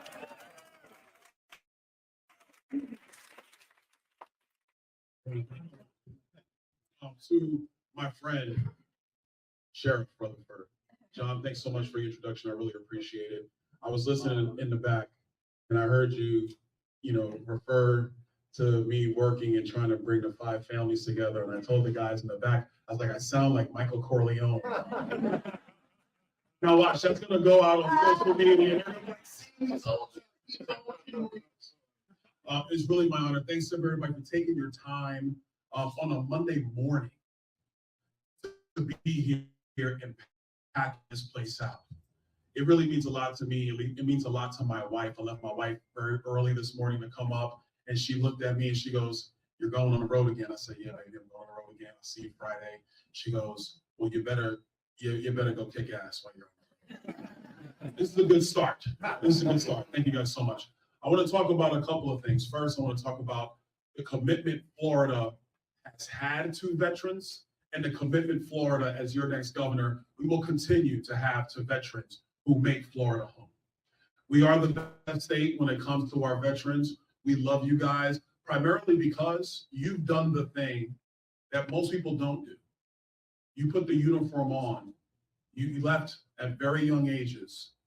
You served this nation with honor and dignity and courage. You did a lot of work at 6 a.m., a lot of PT. A lot of times it's very thankless because you're doing the jobs that most people have never seen, never thought about, never talked about, never truly envisioned. And you did that for a period of time. Maybe you served in war, maybe you served in peacetime, but no matter when you did it, you made the critical sacrifice so that America can continue to be the best nation that has ever graced the planet Earth. So I thank you for your service, and I thank you for your sacrifices.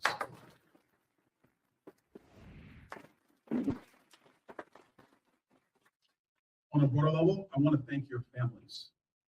You know, the sacrifice when you decide to serve this nation, the people who truly sacrifice are your families back home. It's your wives or your husbands when you go off. It's your kids who know what you do but haven't seen you in quite some time. And so being an elected official, you know, there's times we're not home as well, but it's nothing compared to the sacrifice that you make and the sacrifice that your family makes while you're serving this nation. So we're very grateful to your families for deciding to make sure you can still give your full commitment to the United States of America.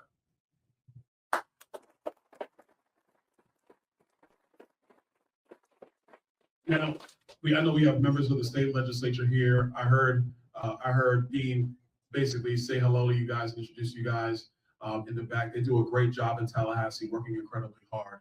To all the local officials here in Northeast Florida, thank you guys for all that you do. Thank you for your commitment to this beautiful, beautiful part of the state. We really appreciate that.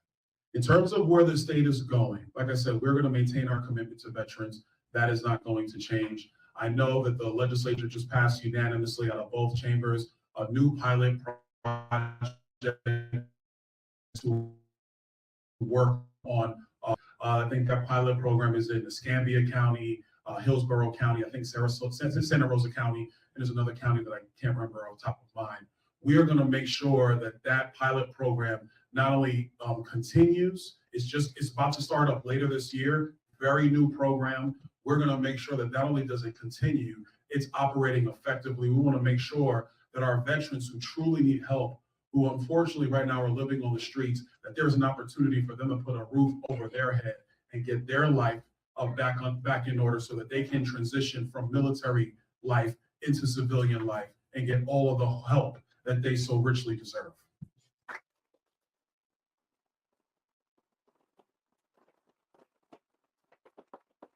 In Congress, I filed a bill that actually would allow for veterans to use their GI benefits to start small businesses. Look, we understand that not every veteran may go to college, and that's fine, but there's other ways to be successful in life. And so my hope is, you know, look, yeah, you should apply for that. Great. My hope is that my colleagues on Capitol Hill will be, you know, good luck. I know good luck to us. It's tough. But my hope is that we get this common sense piece of legislation across the line, because letting a veteran use their GI benefits in order to create a business, to put food on the table, and to do great things for themselves and for their families, that is the least that the United States of America can do. So that's the stuff that we want to make sure gets done. When it comes to the VA, we're going to work very diligently with the VA. I was in Charlotte County 2 nights ago, and I was talking to one of the ladies that represents the local group of veterans down there. They're concerned about their clinic in Charlotte County. So she looks at me, she comes right up to me, she goes, "What are you going to do for my clinics?" And I was like, okay, that's aggressive, but I appreciate it. And I said to her, I go, look, what I will do is that I'll call Secretary Collins myself. I know Doug Collins, on him for a long time. I know he and John served together.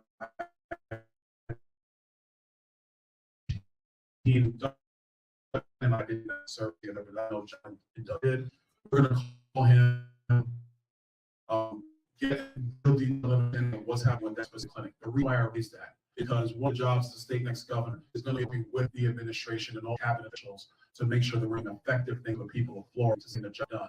And one of that is going to make sure that our veterans are getting the care that they need. So we're going to be focused on that as well. And I've been talking to Doug Collins about them finally getting all these medical records digitized, which the VA is way behind on. And I'm like, Doug, I mean, you got to finish this, because our veterans need to be able to get the care they need wherever they can get it.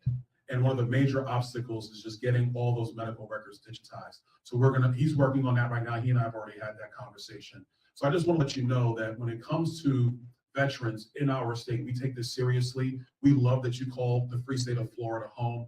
I got to go see Greg Abbott about being #1 for veterans who, no, we got to be #1. So that gives us something to shoot for in Florida. We're #1 in everything else. So you know, we got to be #1 in everything. But what I really want to do, this is not about me just talking to you. I want to hear from you. I really do. I'm going to share the reason why I'm running for governor. And after that, I want to hear from you. So any questions you have, please ask them. This is open dialogue. We're just going to have some fun, okay? But let me tell you the why. I moved to this state at 17 years old from Brooklyn, New York. I went to college in Tallahassee. I went to FAMU, and then I graduated from Florida State. Go Noles. Okay. See what kind of room we got. I'm running for governor. I love all of our schools. I just love one more than others. Sorry. But I have built everything in my life in Florida. I truly did build the American dream in Florida. And if we look at the rest of the country, it's actually really the Florida dream. You know, there was another state that used to be the state of innovation that people used to go to. It was the state that people chose to build careers and build dreams and build their life and grow their families. 40 years ago, that state was California, and they destroyed the place. It's a dumpster fire. California is no longer a dream, it's a nightmare. So here in Florida, my mission in being the state's next governor is because I want the Florida dream to not just exist in 2026. I want it to still be alive and well in 2056. 30 years into the future, when I'm long gone, and there's somebody else coming around saying they want to be your governor, I want to sit back and marvel at the fact that Florida has remained the best state in all of America. That's why I'm running to be your governor.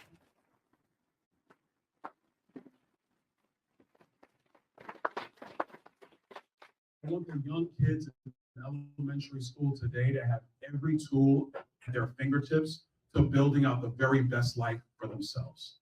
I want the kids who are now in our colleges, and some of them graduated high school and have gone to other states, I want them to be like, man, I got to get back to Florida because that's where it's happening. That's where it is. I want our state to still be a state committed to law and order, still committed to common sense, still committed to conservative principles, because that is how you build a just and sound society where everybody can thrive and people can excel.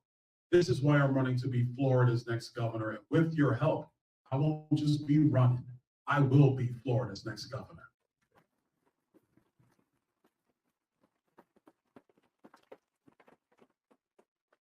So with that, I'll take whatever questions you have. Please don't be shy. Yes, ma'am.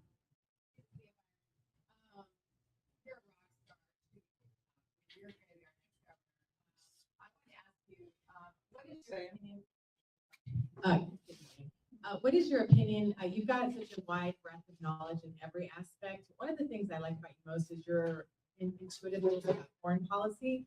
What do you think about Donald Trump's current actions on Iran? Because you know that question is going to come to you. Oh, that's all right. Listen. That's the one I want to start with. Iran. Well, let's talk Iran. First of all, I think the president is doing the absolute right thing.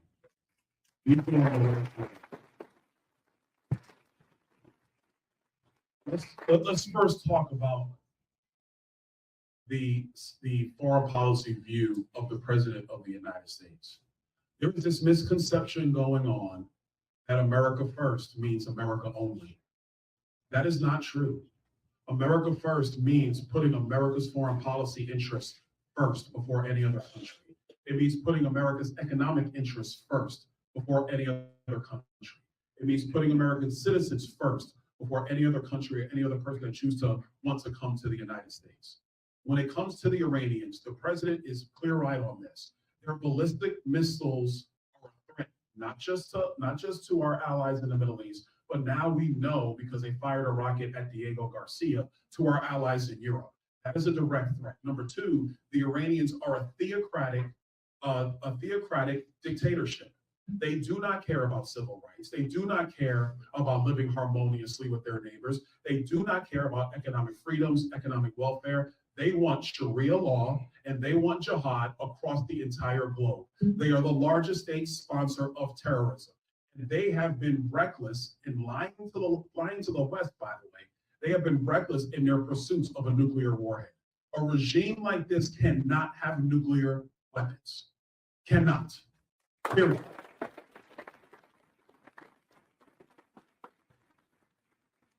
I know Steve Witkoff. And I know Jared Kushner. When they went into those negotiations, and by the way, after we blew up their stuff last summer, we blew up their facilities last summer, we had a lot of people who were concerned, oh my gosh, it's the start of World War III. And I said, slow down.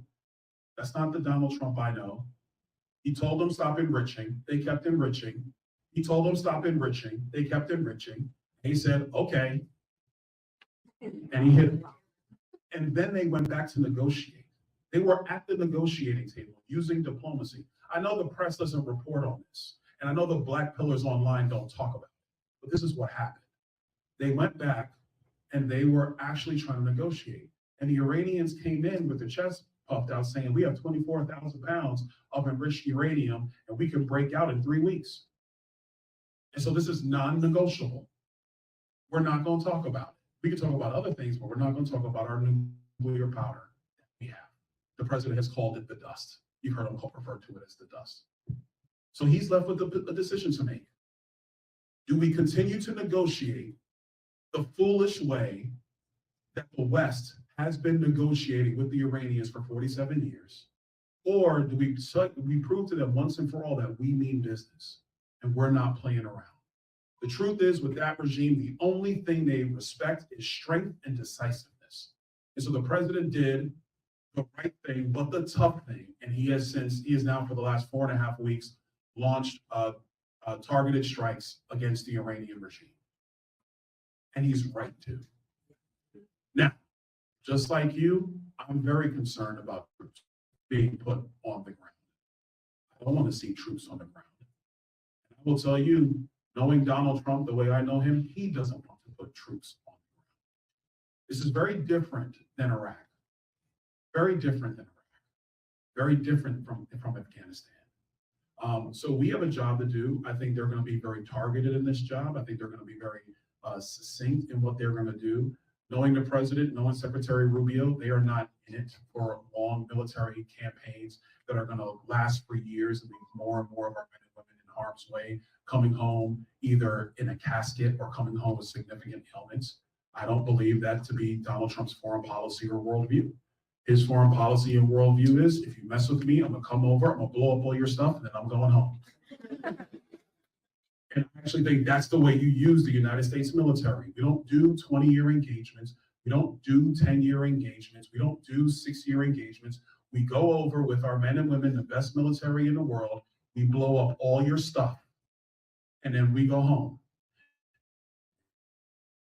Come back.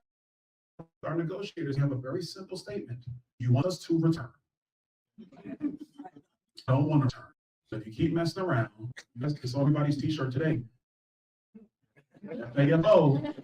That's right. You're going to find out. And I think that's the way he's conducting it. Last thing I'll say on what's going on in Iran and with the president.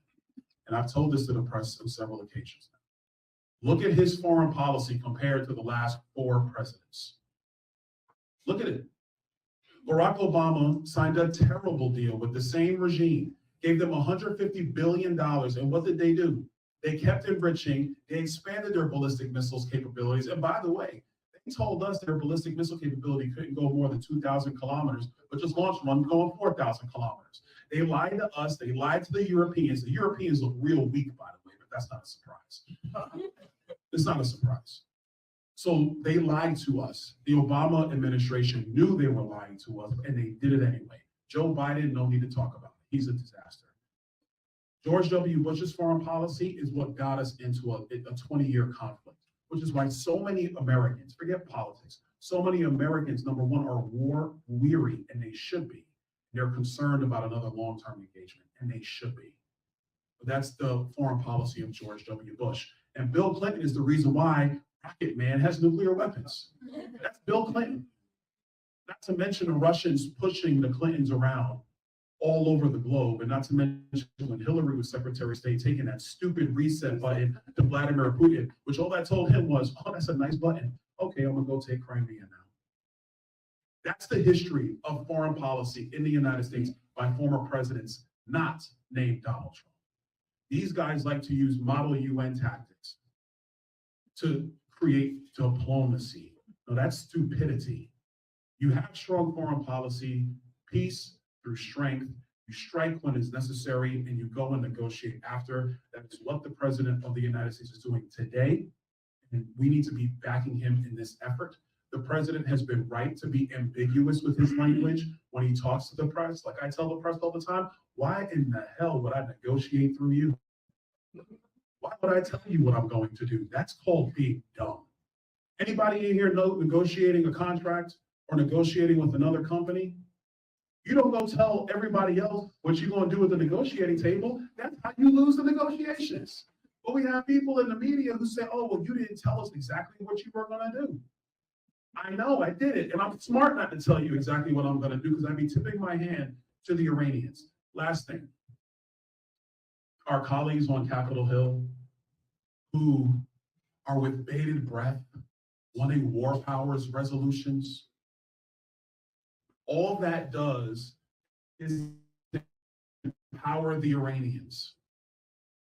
All that does is empower the Iranians. Listen, I have been critical of the Biden administration. You've heard me be critical of the Obama administration. But when you're in the middle of a conflict, America has to speak with one voice. When you got people on Capitol Hill and in the news media, and to be blunt, some people on our side of the aisle, who are rubbing their hands feverishly, tweeting out at 120 characters, trying to figure out how we get the president to get back into his right mind and his right thinking that there's another country that can tell Donald Trump what to do. That is the dumbest thing I've ever heard in my life. All you do is you weaken the president of the United States and you empower the Iranians. There is one commander-in-chief in our country, one, not 535. John is not the commander-in-chief. I'm not the commander-in-chief. Donald Trump is the commander-in-chief. We speak with one voice as a nation. We do not empower our enemies. We make sure they strike fast and quick and make sure that our guys come home safe and sound. That's what we're doing.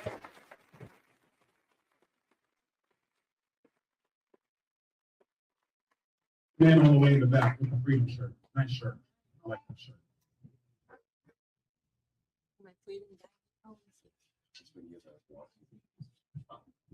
Hello, Congressman. How you doing? Thank you for being here. I have two questions. That's okay. The top priority for Floridians is home ownership and affordability. Will you promise to ban private equity firms like BlackRock from buying family homes in Florida, which is something Charlie Kirk directly endorsed, is banning that sort of thing. Another issue for Floridians is electric and water costs. AI data centers have proven to cause higher electric and water costs. Will you promise that as governor, you will stop the construction of AI data centers in Florida? Thank you. Great questions.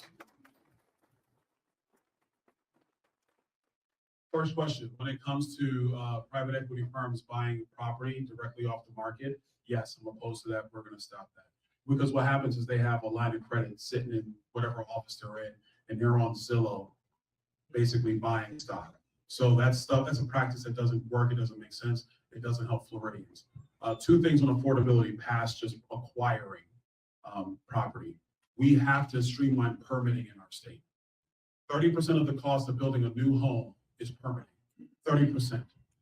If a home costs $300,000, that means $100,000 of it is governmental permitting. That's insane. It's insane. We're going to talk affordability. It's not just about the private equity guys. It is about how efficient is it to build a home in Florida. If 30% of the costs, you're a young man, if 30% of the costs is government, not the plywood, not the wiring, not the plumbing, not the roof, government, something is going drastically wrong. We cannot let governmental costs increase the cost of living on the people that we serve. This is one of the reasons why the governor is so adamant about repealing homestead property taxes. Because when government costs make it more expensive for people to live, something is going wrong. We have to be far more efficient with how we do our business in government. So I would argue to your core question about the private equity guys, yes, of course, that needs to stop and we're going to stop that. But it's much more about how expensive is it to actually build a home? Let me give you an example. If a new home, let's say it's $500,000 for that new home to hit the market. And we already know a third of that cost is roughly government, right? Well, then all you're doing is increasing the value of every other home that was been built. If somebody's in a home, a pre-owned home, single family, you're buying it somebody else's house.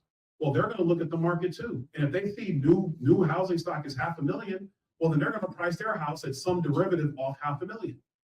If you get government costs out of the way and actually decrease them and shrink them, then what you're actually doing is for new home stocks, you're actually bringing those values down. So if somebody goes to resell their house like me, I'm actually doing myself a disservice because I own a house. If I actually bring down the cost to build new homes, then what I'm also doing is I'm bringing down the cost to resell existing homes. That directly helps you and helps your generation who are trying to get into the home buying world. Number two, when it comes to condominiums, and by the way, this is just news that just happened. Working with the Department of Housing and Urban Development, specifically FHFA, we were able to secure commitments from the Trump administration that in Florida, we will be on the same level of people buying and selling condos than they are in the other 49 states. In Florida, since the financial collapse, we have been subject to a 25% down payment requirement for buying condominiums. How does that help a young person trying to afford a home, trying to get into the game? So now, once we go past August 3rd, in Florida, you'll be able to put down the same amount for a condo like you can for a regular single family home. We're talking anywhere from 3 to 5%. Big difference in savings costs, helping young people actually to get into the game of housing. So I've heard the BlackRock stuff, and I'm not saying, I think it's correct, that stuff has to end, but there are other things that have to be done as well. We want to make sure that we're addressing every aspect of affordability, not just one that sounds good on social media. To your other question, actually bring me back the other question. I want to make sure I get it. So my question is, AI data centers. Oh, AI, all right, I got it, cool. Now, when it comes to AI data centers, do we want them to come to Florida is not the question. The question is, do we have the necessary power for them to work without raising electricity prices on the people of Florida? I know people have heard a bunch of the stories about power has gone up with AI data centers. Actually happens in unregulated states. In an unregulated state, if a data center comes on the grid, the power does shoot up very, very fast. The power costs shoot up because they're taking so much power. Florida is a regulated state, so your power bills don't necessarily go up. On water consumption, new data designs actually call for closed-loop water management systems. What that means is they're not just taking water out of the aquifer every single day. They do take some, think of it like your swimming pool. They take some, but you have your internal filtration systems that clean the water and repurpose the water. And you might take some because of evaporation, which is true. But the water consumption of the original data center design is not like the new ones that are built today. In Florida, people. Number two, you can't take our water from us because we need water for the future of Florida.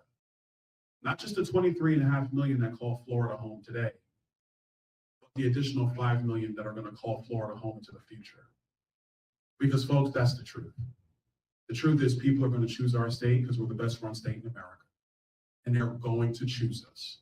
So we have to make sure we have the water requirements for you and your future and your family's future, while also making sure we keep power levels stable. We're going to have to increase baseload power in our state. We need another natural gas pipeline in our state. We need small modular nuclear reactors in our state. By the way, the SMRs, my US Navy veteran friend, SMR, small modular nuclear reactors, are the same things that have been sitting on our nuclear subs for 80 years. Same technology, same stuff. And our Navy guys weren't coming home with green hair. Well, they might have yellow teeth if they didn't brush. But they ain't coming home with green hair. That's a fact. So the truth is that the technology is real and can help us with respect to the power dynamics. Let's talk AI writ large. AI is the next innovation in our economy. We've always had innovations in our economy. We went from the horse and buggy to the internal combustion. We went from the typewriter to the word. Congressman Byron Donalds, Republican candidate for governor, speaking at an event earlier today in Jacksonville. We're going to take a break right now here on Fox 35 News Plus, and we'll be right back.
You're watching Fox 35 News Plus, streaming on Fox Local.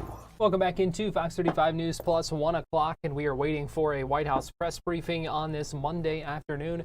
Press Secretary Karoline Leavitt expected to walk out any minute now, speak and answer questions from reporters on a number of topics. The Department of Homeland Security shutdown continues. The conflict with Iran continues.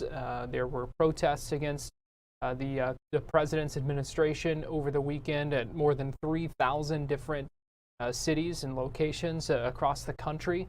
So all things that the White House press secretary may be asked about during this briefing that we do expect to begin any minute now, and we will bring that to you live when that does begin. Well, we heard earlier and talked a little bit about the Orlando Magic and their unfortunate record-setting loss, 52-point loss to the Toronto Raptors yesterday. But that really isn't just it. I mean, the Magic have lost 7 of their last 8 games. They are really in a period where they have just been struggling lately, and we know they're virtually guaranteed to make the play-in. But is that kind of their ceiling? Is that as much as we can expect from them? Fox 35's Johnny Jackson spoke with independent reporter Sean Green just a few minutes ago to break down what this team has in store. How much longer head coach Jamal Mosley is going to be leading this team? All big questions that we have now about the future of this Orlando Magic team. Sean Green, independent reporter. Orlando Magic lost 7 of their last 8. What hasn't gone wrong, I guess, is the better question. I guess they're still playing games. So that's something that's not gone wrong. But yeah, it's not good. It's going downhill very fast, and there's a lot of questions that need to be answered, but unfortunately you can't really answer those questions with, 8 games remaining and a play-in that the Magic are most likely going to be in. So not looking good, and it hasn't looked good for the majority of this season. And in your mind, what really has been the tipping point? Because at least in the offseason, adding Desmond Bane, who's been phenomenal, really. What was really a tipping point in this Magic freefall? Well, it started early where they kind of were trying to gel, try to play together. Then injuries really hit the team hard, and I think that really stunted what the team could be. They started off the new year kind of on a little bit of a hot streak after the All-Star break and started to really figure it out. But I think it's getting to the point where they just don't play consistently enough. And I think there is a loss of belief in the head coach. And I think, look, when you lose 52 points to any NBA team, a franchise record, you have to look from the top down. And yeah, ultimately it is on the players. And I said that, I'm a fan of Jamal Mosley, but ultimately his message is really growing stale. And I think, yes, injuries have played a factor. They haven't had Franz Wagner all season for the most part. And now I think it's getting to the point where his message is not really resonating throughout the team. And does this change because are we expecting Franz back before the end of the season?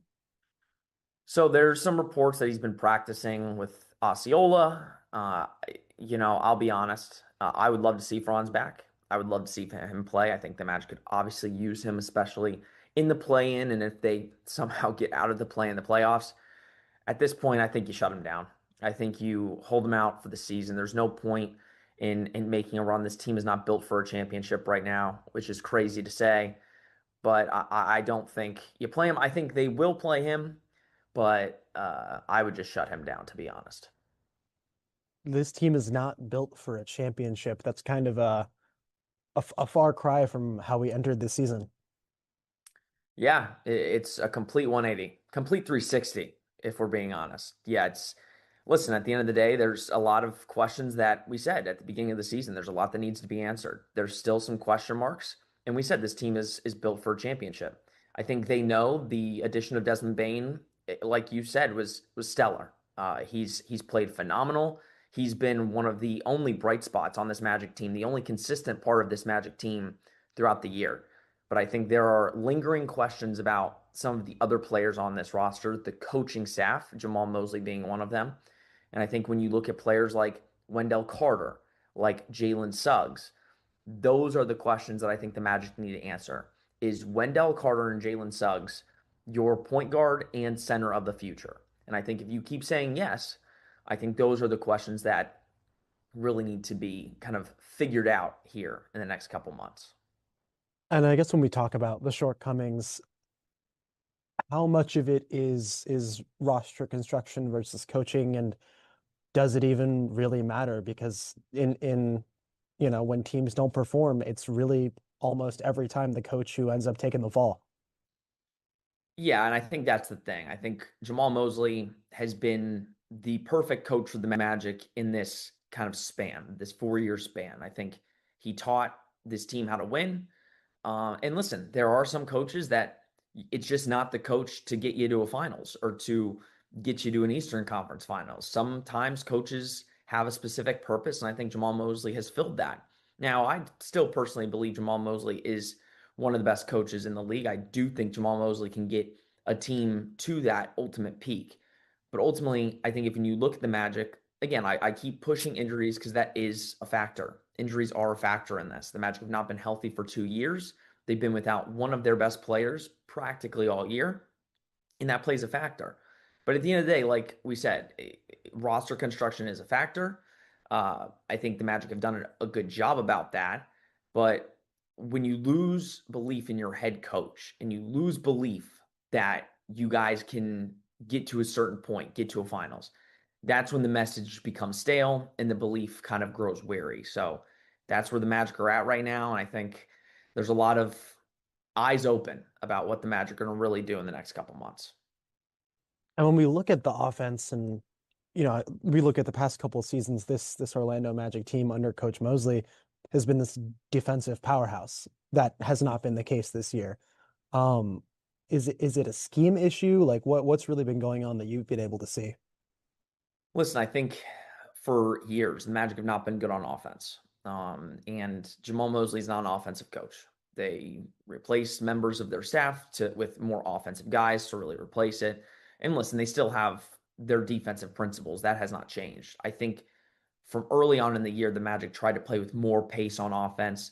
And I think from there on, it kind of messed with the defense. I think players were so focused on scoring more offensively and being more efficient on offense that the defense kind of took a back seat. Now, at times, they've been better on defense this year. At times, they've been up and down throughout points of the season.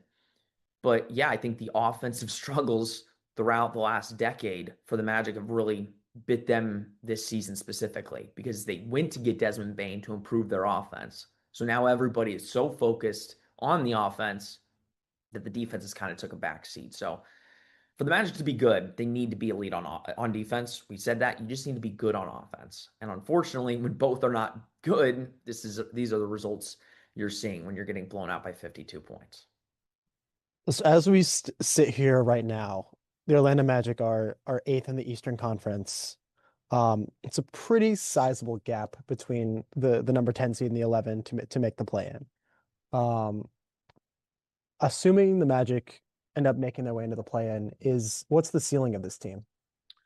So I know they're already tasked for the play-in. The question is if they can somehow get to 6, and I don't think anybody believes that's going to happen. So they're going to be in the play-in whether anybody likes it or not. I know most people want this nightmare to be over. Unfortunately, can't happen. What was your question?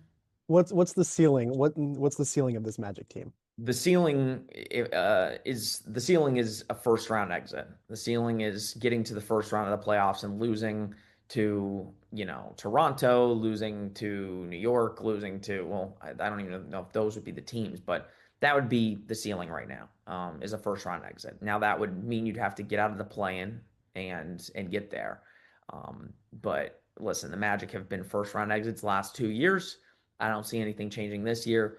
And then if Franz Wagner does not come back, most likely, I think they'll get kicked out of the play-in as well. The teams that are ahead of them in the standings and even behind them, I don't think the Magic matched up well with at all this season. You look at a team like Charlotte, who I think is like 9th or 10th in the standings. The Magic have not beat Charlotte this year. So again, not to be all doom and gloom, it's just not the Magic's year. And there's a lot of questions organizationally that need to be really addressed here. And that's on Jeff Weltman to figure it out.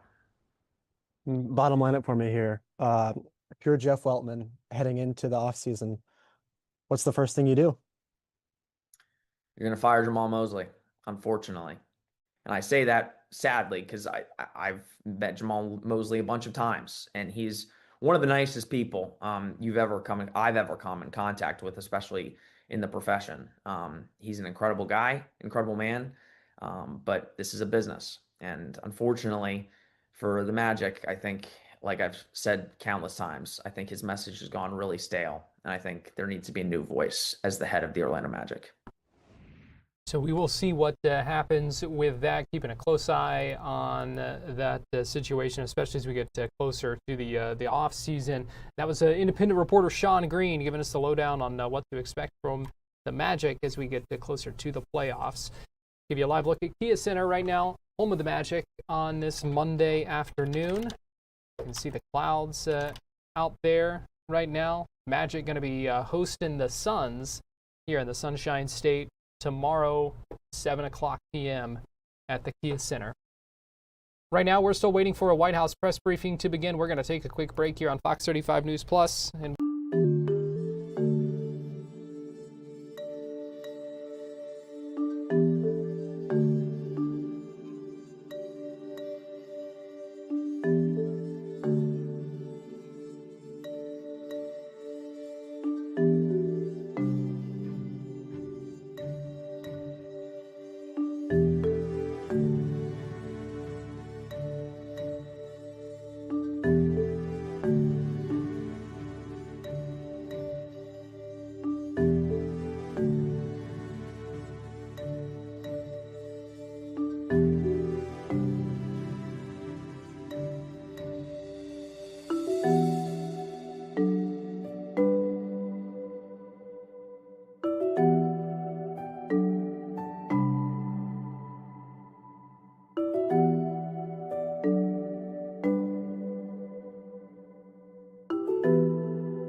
You're watching Fox 35 News Plus, streaming on Fox Local. Welcome back into Fox 35 News Plus. Give you a live look right now inside the White House press briefing room, where we are waiting for Press Secretary Karoline Leavitt any minute now, expected to speak to reporters, and we will take you live to that a news conference, that press briefing, as soon as it begins. Was scheduled for 1 o'clock, so should begin any minute now. We are keeping an eye on that.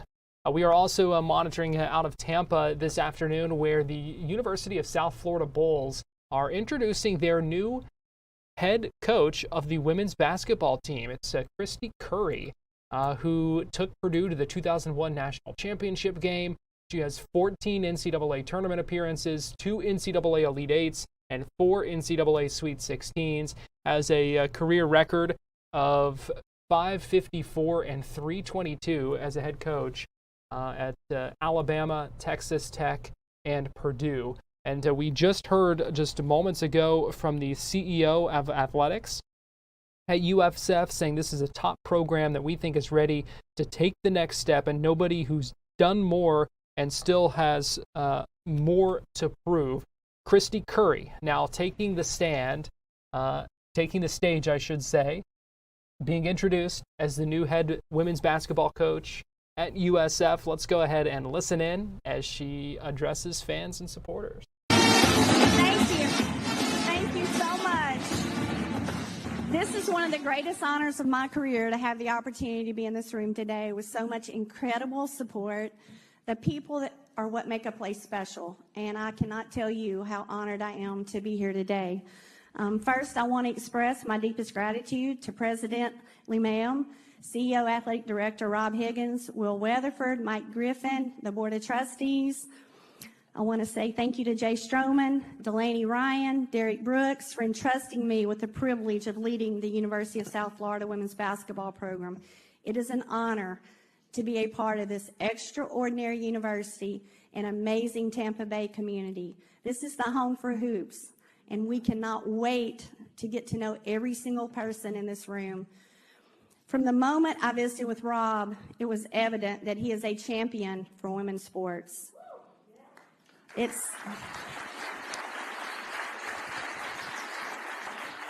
To know that he brought 4 women's Final Fours to the Bay, it's incredible. And he truly has a passion for women's basketball that's innovative, unique, and really, really special.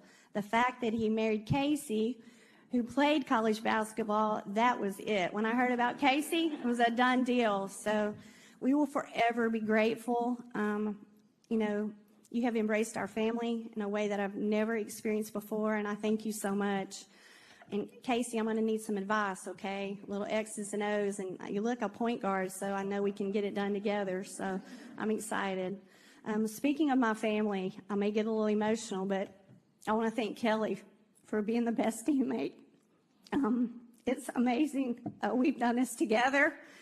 Everything that you see about Christy Curry, he's my best teammate. Our 2 greatest wins are Kelsey and Kendall Curry. Kelsey is with us here today, and Kendall is back getting ready for graduation. And we're really, really proud to be their mom. And we truly, firmly believe in family. And I know y'all, that term is thrown around a lot, but we truly believe in our program being a family, and we live it. We live it every single day. Family is first to me. I always say I have $2 at home and $15 at the office, and that is truly what it is. We are a family. And as we have built a family with our team, each stop of the way along our career, and it will be the exact same here. I also want to thank Jose Fernandez. I had a chance to visit with Coach a few days ago, and the way that he has embraced my family, we will continue. I just want to thank he and his staff for all that they've done for this program. It's absolutely amazing.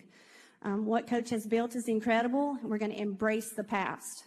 We're going to embrace the past, and I look forward to reaching out to all the amazing young women that have been a part of this program as we join together, everybody in this room, to continue the proud tradition of USF women's basketball.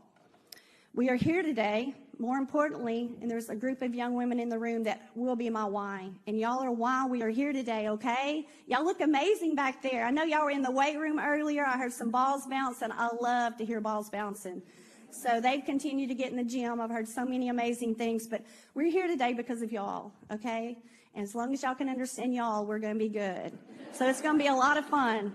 And we will work as hard as we can to make each one of you be the best possible student athlete. This is a 50-year plan, and we are here for you for the rest of your life and your career. And we will do everything on the court, the classroom, and the community to help you to excel, to be amazing young women, okay? We're so proud and honored to be here with each of you. Our culture is built on 3 core principles: grit, love, and gratitude. When you talk about grit, we will be the hardest workers, and that starts with me in the classroom, the court, and the community. Love, we will love one another. This community and this university like nothing you've ever seen. Love is what brings grit and gratitude together. Gratitude, we will have a proactive mindset of being thankful for the moment, each other, and the program and university and community we represent.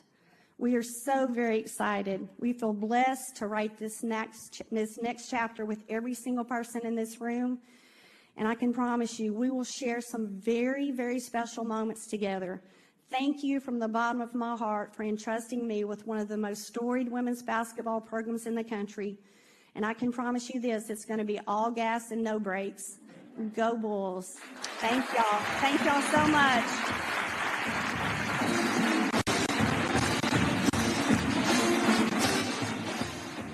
Christy Curry outlining her philosophy there at this event where she is introduced as the new women's basketball coach. Some of her players in attendance, other supporters and officials as well at that event in Tampa going on right now. We'll go ahead and listen in a little bit longer here as the event continues. This is Jim, the voice of the Bulls, Light Hall you see there. Let's go ahead and listen in to see what's coming next in this event. Program that was built and will continue to be built upon. Today, just the beginning. We can't wait to see what's ahead under Coach Curry's leadership. I know she just sat down, but I'm going to get her back up here on the stage for just a second. Hold on. You don't have to run yet. But she'll come back up on the stage for photo ops and an opportunity for the members of the media. Also outside these doors, as we've done in prior press conferences, we'll have her available out there, Rob, as well, for one-on-one interviews and availability there. So again, thank you to everyone for coming out this afternoon. Please get home safely. And can we get the loudest Go Bulls ever for her? 1, 2, 3. Go Bulls! So that event coming to an end now. A lot of excitement as they usher in a new era for the women's basketball program. Let me give you a live look right now at the White House. We're still waiting for that news conference to begin, or the press briefing. Any minute now, the White House Press Secretary Karoline Leavitt. Let me also give you a live look at the U.S. Attorney's Office for the Middle District of Florida.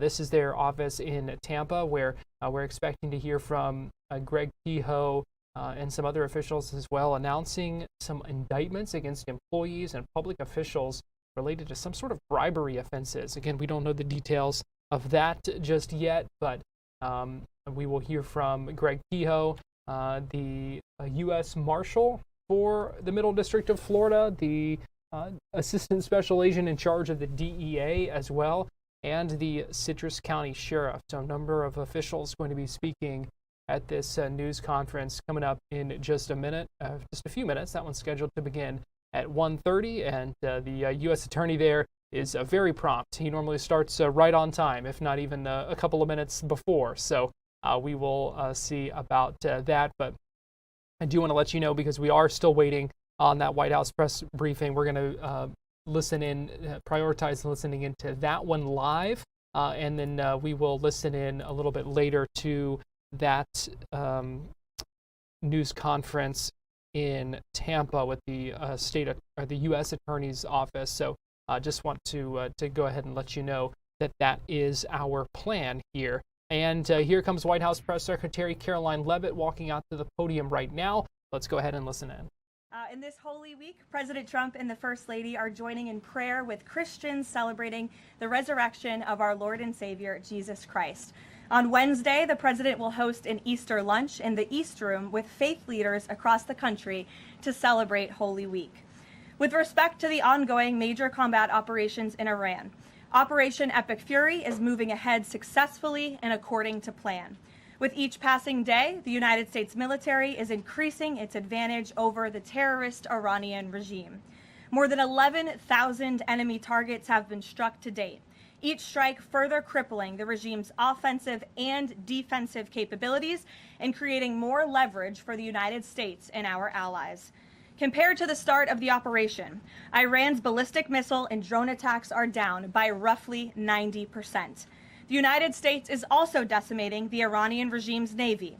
We have destroyed more than 150 of their naval vessels so far, including 92% of their largest vessels. The Iranian Navy has no vessels operating in major regional waterways and no ability to project naval power, which is why they've been assessed as combat ineffective.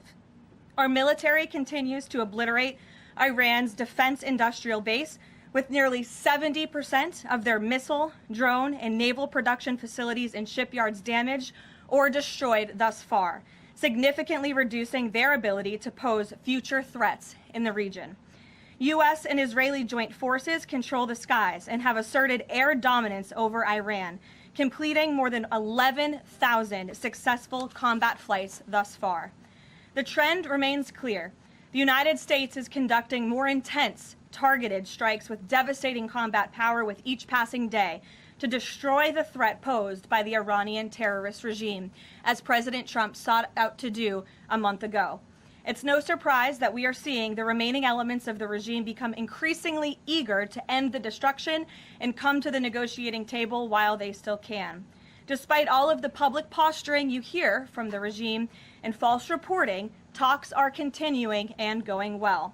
What is said publicly is, of course, much different than what's being communicated to us privately.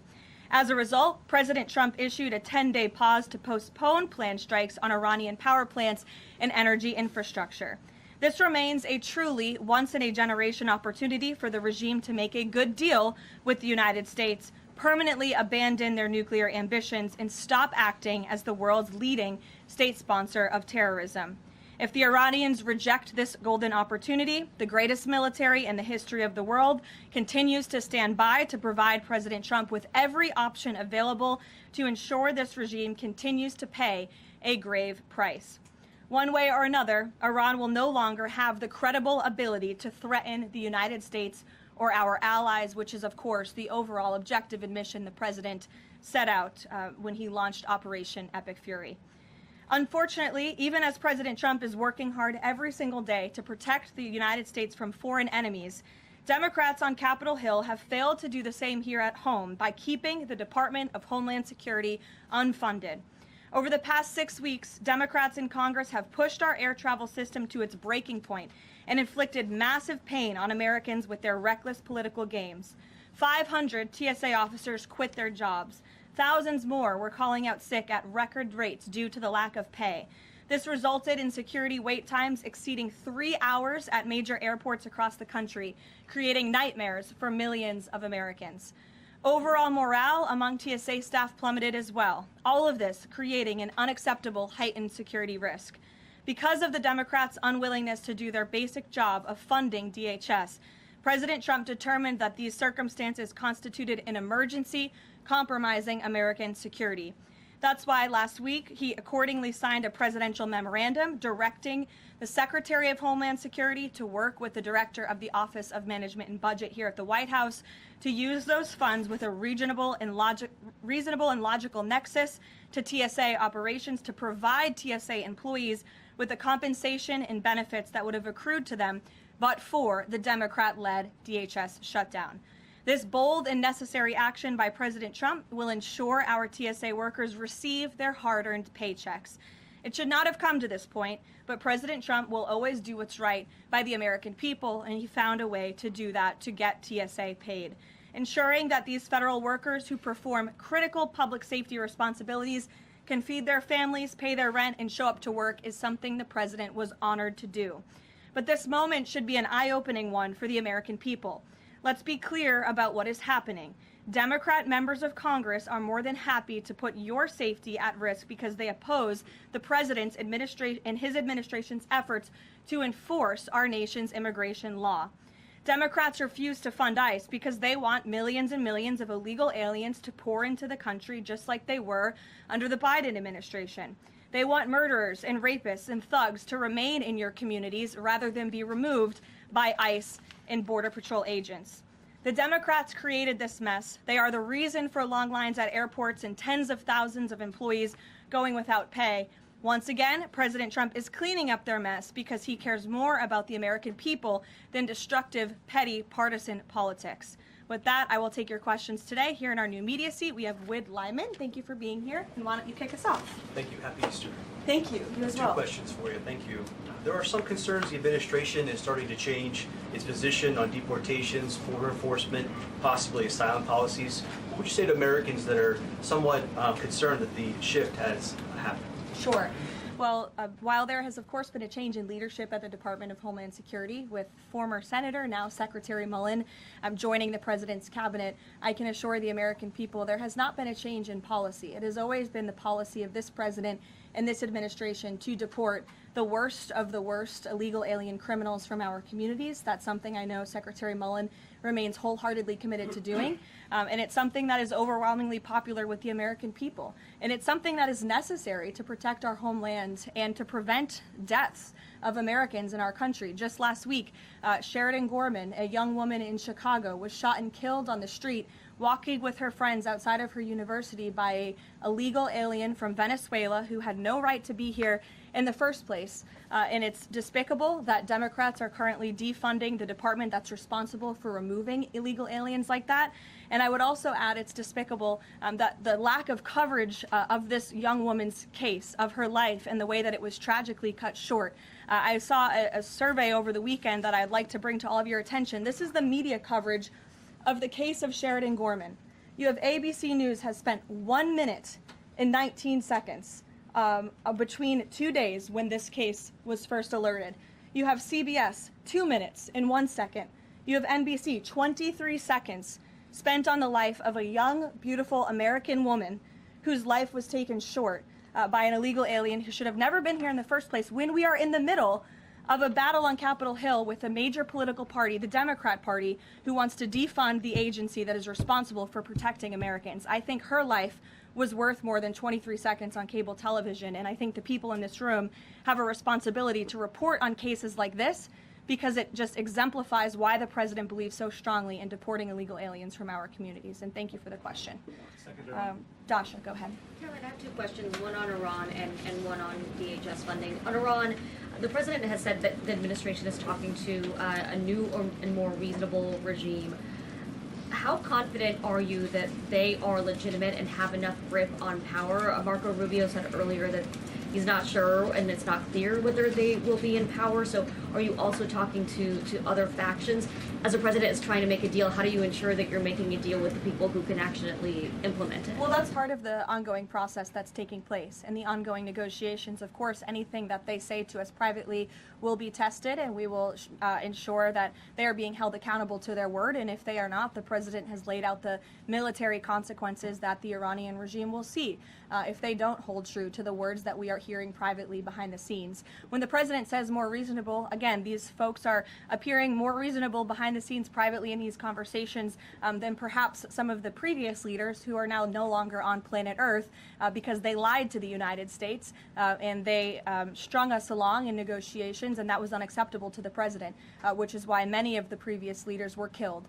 So again, this is another historic opportunity for Iran to do the right thing, to rid themselves of their nuclear ambitions and to come to a deal with this president and the administration.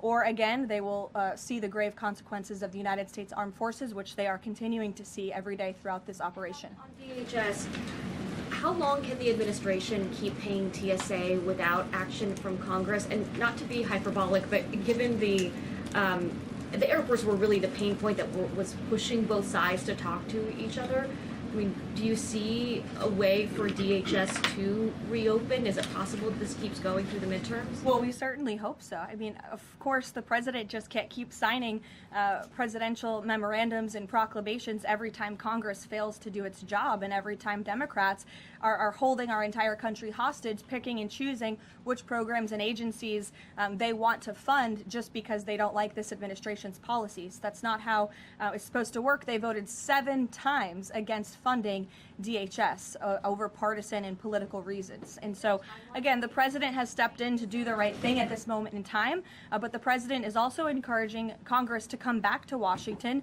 to permanently fix this problem and to fund and reopen the Department of Homeland Security entirely. Caroline. Stephen. Thank you, Caroline. 2 questions, one on TSA, one on Iran. On TSA, for ordinary Americans watching the briefing, how long until everything goes back to normal at airports after the president's action? And then on Iran, on the time frame, President Trump initially said about 4 weeks. Secretary of State Rubio on Friday reportedly said it might be another 2 to 4. Is 2 to 4 the current ballpark that the administration is thinking? With respect to the timeline, again, the President, Commander-in-Chief, the Pentagon has always stated 4 to 6 weeks estimated timeline for Operation Epic Fury. We're on day 30 today. So again, you do the math on how much longer the Pentagon needs to fully achieve the objectives of Operation Epic Fury, which I will reiterate: destroy the Iranian Navy, destroy their ballistic missiles, dismantle their missile and drone production infrastructure, significantly weaken their proxies throughout the course of this operation, and then, of course, preventing Iran from ever obtaining a nuclear weapon. To your first question, Stephen, about TSA and airports, nothing will be truly normal again until Democrats do the right thing to fund this agency fully. Again, the president has stepped in the meantime to do what's right to end this crisis that we've had at air travel and at airports across the country in the meantime. But again, Congress needs to come back. Democrats need to fund the Department of Homeland Security so we can formally and fully get these great employees paid long into the future. Jonathan. Thanks a lot, Caroline. 2 questions regarding the financial costs of the war. Back during the Persian Gulf War, 1990, 1991, Arab countries paid for the vast majority of the cost of the war. Kuwait, Saudi Arabia, the UAE. Who's paying for the cost of this war? Will those Arab countries step up to do just that? Well, I think it's something the president would be quite interested in calling them to do. I won't get ahead of him on that, but certainly it's an idea that I know that he has and something that I think you'll hear more from him on. And then secondly, the cost of diesel is averaging at $5.38 a gallon right now. What's the message from the Trump administration to truck drivers who are dealing with those high fuel costs right now? Again, we understand, we hear you, we see you. We are fully tracking this short-term fluctuation in oil and in diesel prices. And that's why the president and the administration have continually announced robust actions to provide stability in the global energy market. As you know, political risk insurance, one of those actions, allowing countries to purchase sanctioned oil just to increase the supply. In the meantime, we've worked to release 400 billion barrels of oil and refined products as well. We issued the 60-day Jones Act waiver.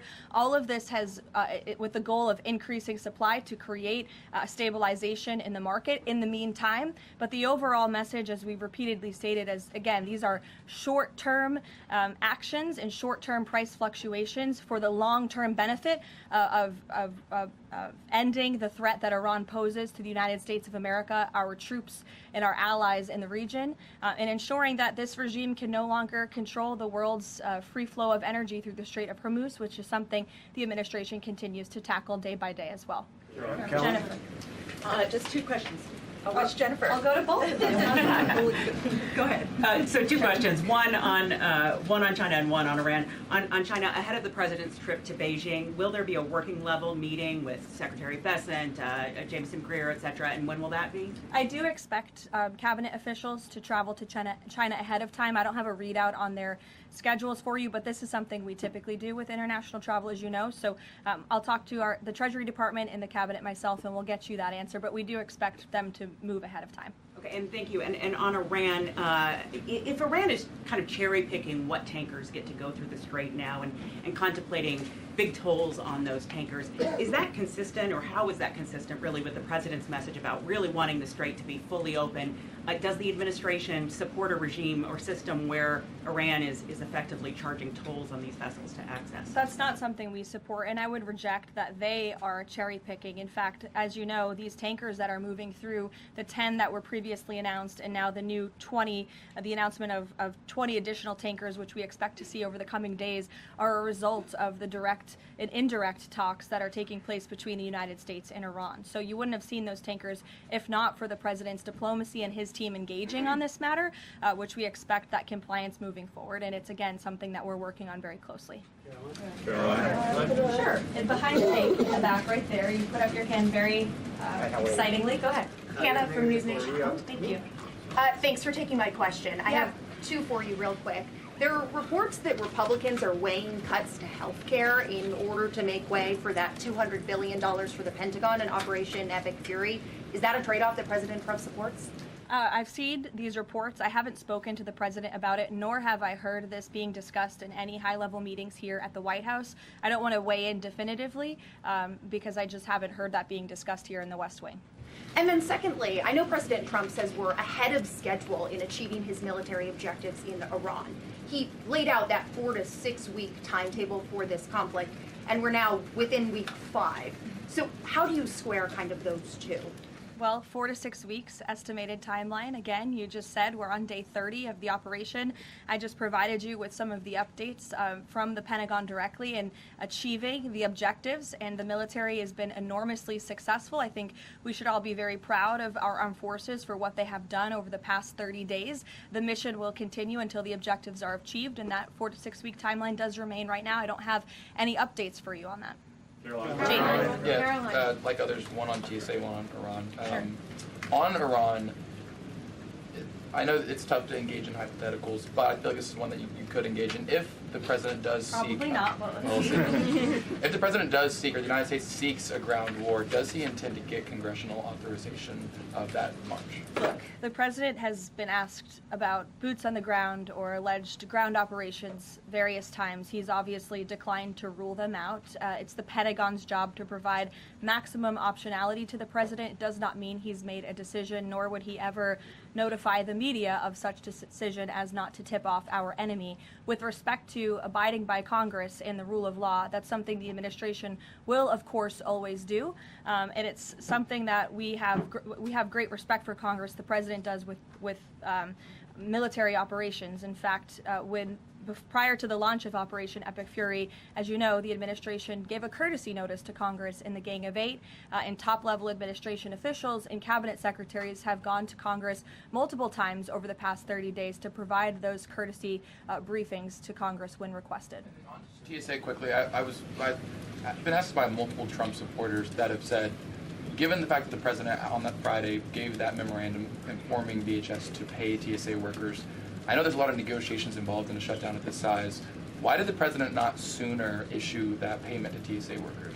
Well, it's because of the Democrats voting 7 times against reopening the Department of Homeland Security that we came to a place of an existential crisis. I mean, you saw the lines at various major airports across the country, American travelers really paying the price for Democrats' partisan games. And so the president worked with his legal team here at the White House and the Office of Management and Budget to find a solution to take care of the emergency that we were seeing in air travel across the country. And it's because of the president that TSA agents are being paid. But again, he's calling on Congress to do the right thing, to come back to Washington and to fund and reopen the Department of Homeland Security fully. Sure. Hi, Lindsay Ellis from the Wall Street Journal. I'm trying to square the 4 objectives laid out by the administration with the goal of reopening fully the Strait of Hormuz. Would President Trump declare victory and wind down military operations if the 4 objectives are met, but still passage remains quite slow through the strait? Look, as I've said repeatedly and as the president has laid out, the objectives of Operation Epic Fury are as follows: destroying the Iranian Navy, destroying their ballistic missiles, dismantling their defense industrial infrastructure that produces those weapons that have long threatened the United States and our allies, and then, of course, preventing Iran from ever obtaining a nuclear weapon. The full reopening of the strait is something the administration is working towards, but the core objectives of the operation have been clearly defined for the American people by the Commander-in-Chief. Garrett. The president posted this morning about, his threat that on leaving Iran, he said we might be blowing up and completely obliterating all of their electric generating plants, oil wells, Harg Island, and possibly all desalinization plants. Under international laws, striking civilian infrastructure like that is generally prohibited. Why is the president threatening what would amount to potentially a war crime with the U.S. military? And how do you square that with the administration repeatedly saying that the U.S. does not target civilians? Look, the president has made it quite clear to the Iranian regime at this moment in time, as evidenced by the statement that you just read, that their best move is to make a deal, or else the United States Armed Forces has capabilities beyond their wildest imagination, and the president is not afraid to use them. That's not what I said, Garrett. And you're saying the word potential for a reason, because I'm sure some experts are telling you that in your ear to try to ask me that question. Of course, this administration and the United States Armed Forces will always act within the confines of the law. But with respect to achieving the full objectives of Operation Epic Fury, President Trump is going to move forward unabated, and he expects the Iranian regime to make a deal with the administration. To that end, which of those objectives would destroying the desalinization plant most help? Haley, go ahead. Thanks, Caroline. I want to follow up on Iran. When you're describing that the Iranians you're in contact with are being more reasonable this time around in discussions, what specifically are you hearing that is leading you to that conclusion, and how are you defining what's reasonable versus unreasonable in that regard? I'm not going to detail the private and sensitive conversations that are taking place between the United States and Iran right now. But generally speaking? Generally speaking, the president gave you the answer. What we're hearing from them is more reasonable. They have agreed to some of the points the United States laid out, as the president said last night aboard Air Force One. But again, as for the specifics, as these negotiations are ongoing, we're not going to broadcast them to the world unless the president chooses to do so, which he has the full right to do as the leader of the free world. On Cuba, the president threatened to tear any country that would send oil to Cuba, but now the U.S. is letting this Russian tanker to Cuba. Is this a policy change, or is he willing to let more tankers into Cuba now? This is not a policy change. There has not been a formal change in sanction policy. As the president said last night, we allowed this ship to reach Cuba in order to provide humanitarian needs to the Cuban people. These decisions are being made on a case-by-case basis. And as the administration has said, Cuba's non-functional economy cannot be fixed unless they undergo dramatic political and leadership change. But there has been no formal change with respect to sanction policy. So you could expect more tankers to go to Cuba? Again, these decisions are being made on a case-by-case basis right now. Thanks, Caroline. You addressed this a little bit in the opening, but just to follow up, because Americans are sort of seeing these conflicting messages between the United States and Iran. I know the president insists that negotiations are underway. As you just mentioned, he's also said that Iran has agreed to most of the 15 points. We just heard from Iran again. They're saying no negotiations are taking place. They're calling the proposal excessive, unrealistic. So how do you square that? How do you explain that discrepancy between the two? I think the American people are smart enough not to take the word of a terrorist regime that has chanted death to America for 47 years at their word. And I hope the journalists in this room are wise enough not to take an Iranian regime that has repeatedly lied about our country, about our values, about everyone in this room, frankly, for nearly 5 decades. So I think the American public are smart enough to understand that. And just to follow up on the objectives, you laid them out, but I know the president has set a deadline for April 6th in just 1 week.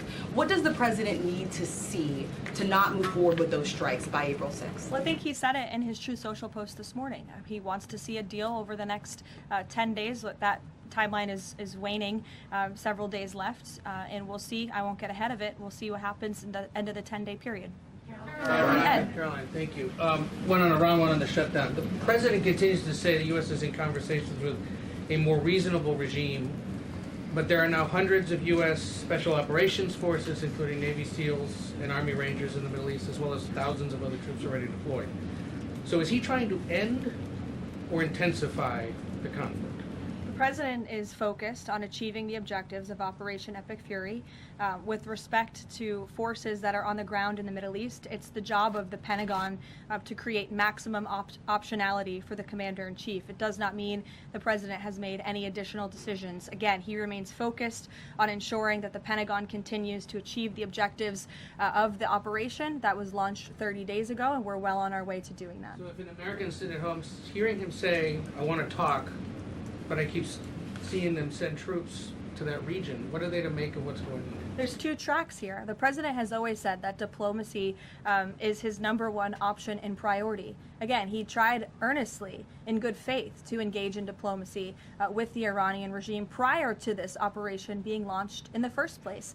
He wanted to strike a deal, and he sent his top negotiators to do so. They spent extensive amount of time and effort trying to strike a deal, and unfortunately, the previous regime, again, many of those leaders no longer with us here on Earth because they faced the consequences of the United States military. So if there's ever a chance for a deal, again, the president is open to listening, but it does not deter him from focusing on the military objectives that he set out 30 days ago and that our military is continuing to achieve day by day. On the shutdown, he signed the national emergency order last Thursday, making sure TSA officers will be paid. There's still other civilian DHS employees, however, who are not being paid. Yes. Will he sign something similar to ensure they also get paid? Look, the president will always look into ways that we can make sure that the American people are being taken care of and doing what's right by the American people. But again, it's ridiculous that the president even has to go to the length of working with the legal team and the Office of Management and Budget to identify these funds. It is the job of Congress to fund these agencies. And Democrats in Congress have voted 7 times against funding the Department of Homeland Security. Congress should come back and they should get it done. The president, again, made the decision to prevent this existential crisis we were seeing at our nation's airports across the country that was only going to get worse, and that's why he wants Congress to do his job. Thank you, Caroline. Since you mentioned, I'll go to you as well. You're welcome. Since you mentioned Easter and prayers, I wanted to ask you about something the Pope said yesterday. So Pope Leo said yesterday, and I quote him, "God does not listen to the prayer of those who wage war." Can you comment on that? I think our nation was a nation founded 250 years ago almost on Judeo-Christian values, and we've seen presidents, we've seen the leaders of the Department of War, and we've seen our troops go to prayer during the most turbulent times in our nation's history. And I don't think there's anything wrong with our military leaders or with the president calling on the American people to pray for our service members and those who are serving our country overseas. In fact, I think it's a very noble thing to do. And if you talk to many service members, they will tell you they appreciate the prayers and support from the Commander-in-Chief and from his cabinet. Caroline, thank you. President Trump told the New York Post that a response is coming shortly to Tehran attacking Israel's largest oil refinery. Is there a timeline on that? Is that tied to the success or not of the negotiations? I don't have any updates for you on the president's comments. Does it consider the IRGC in control of Iran?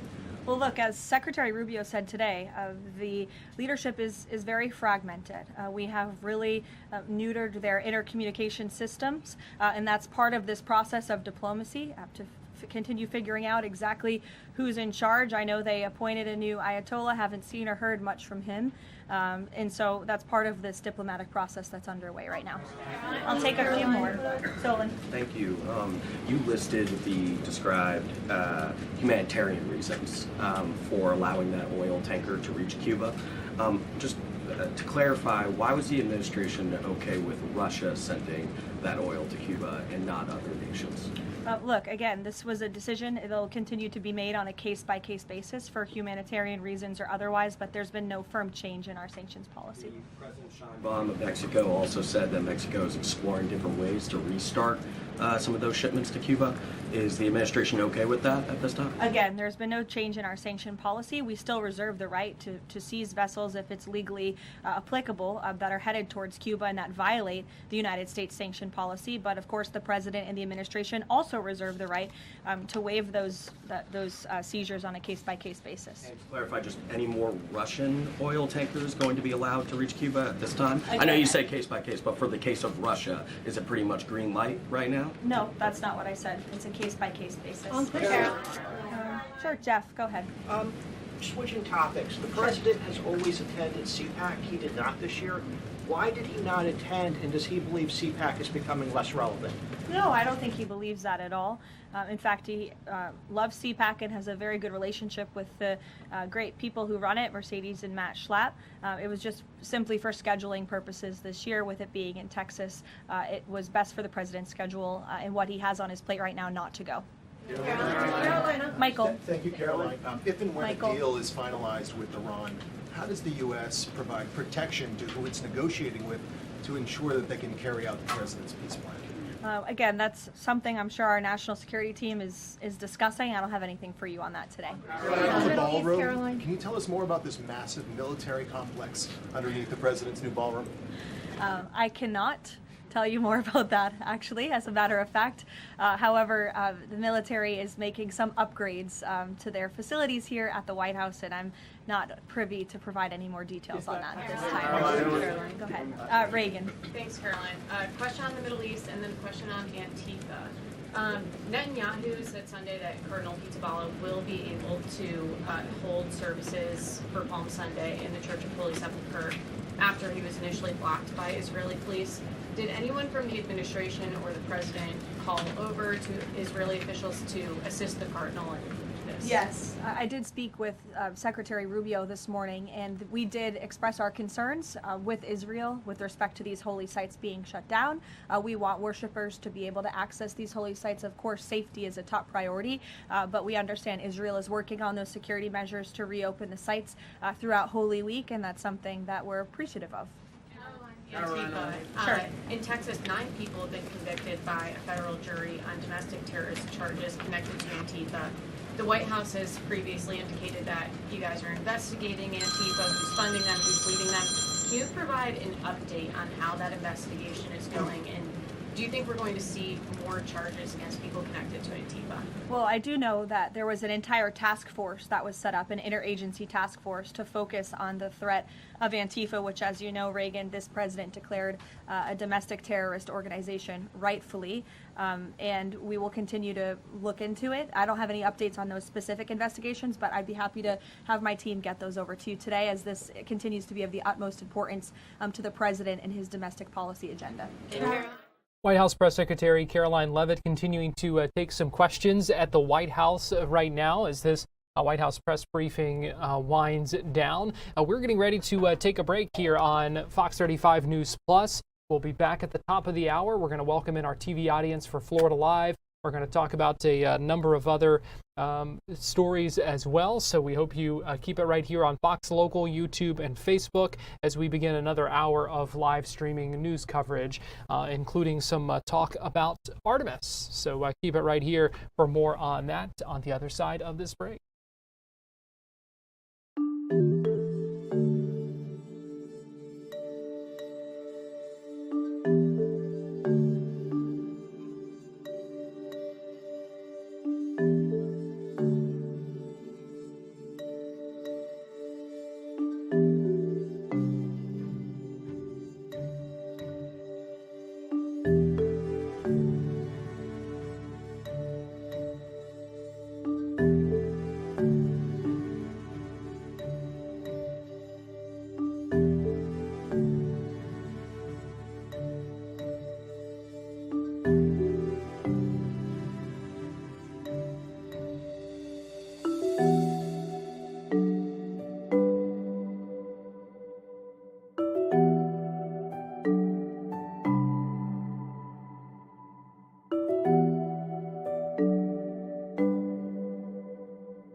Florida Live starts now.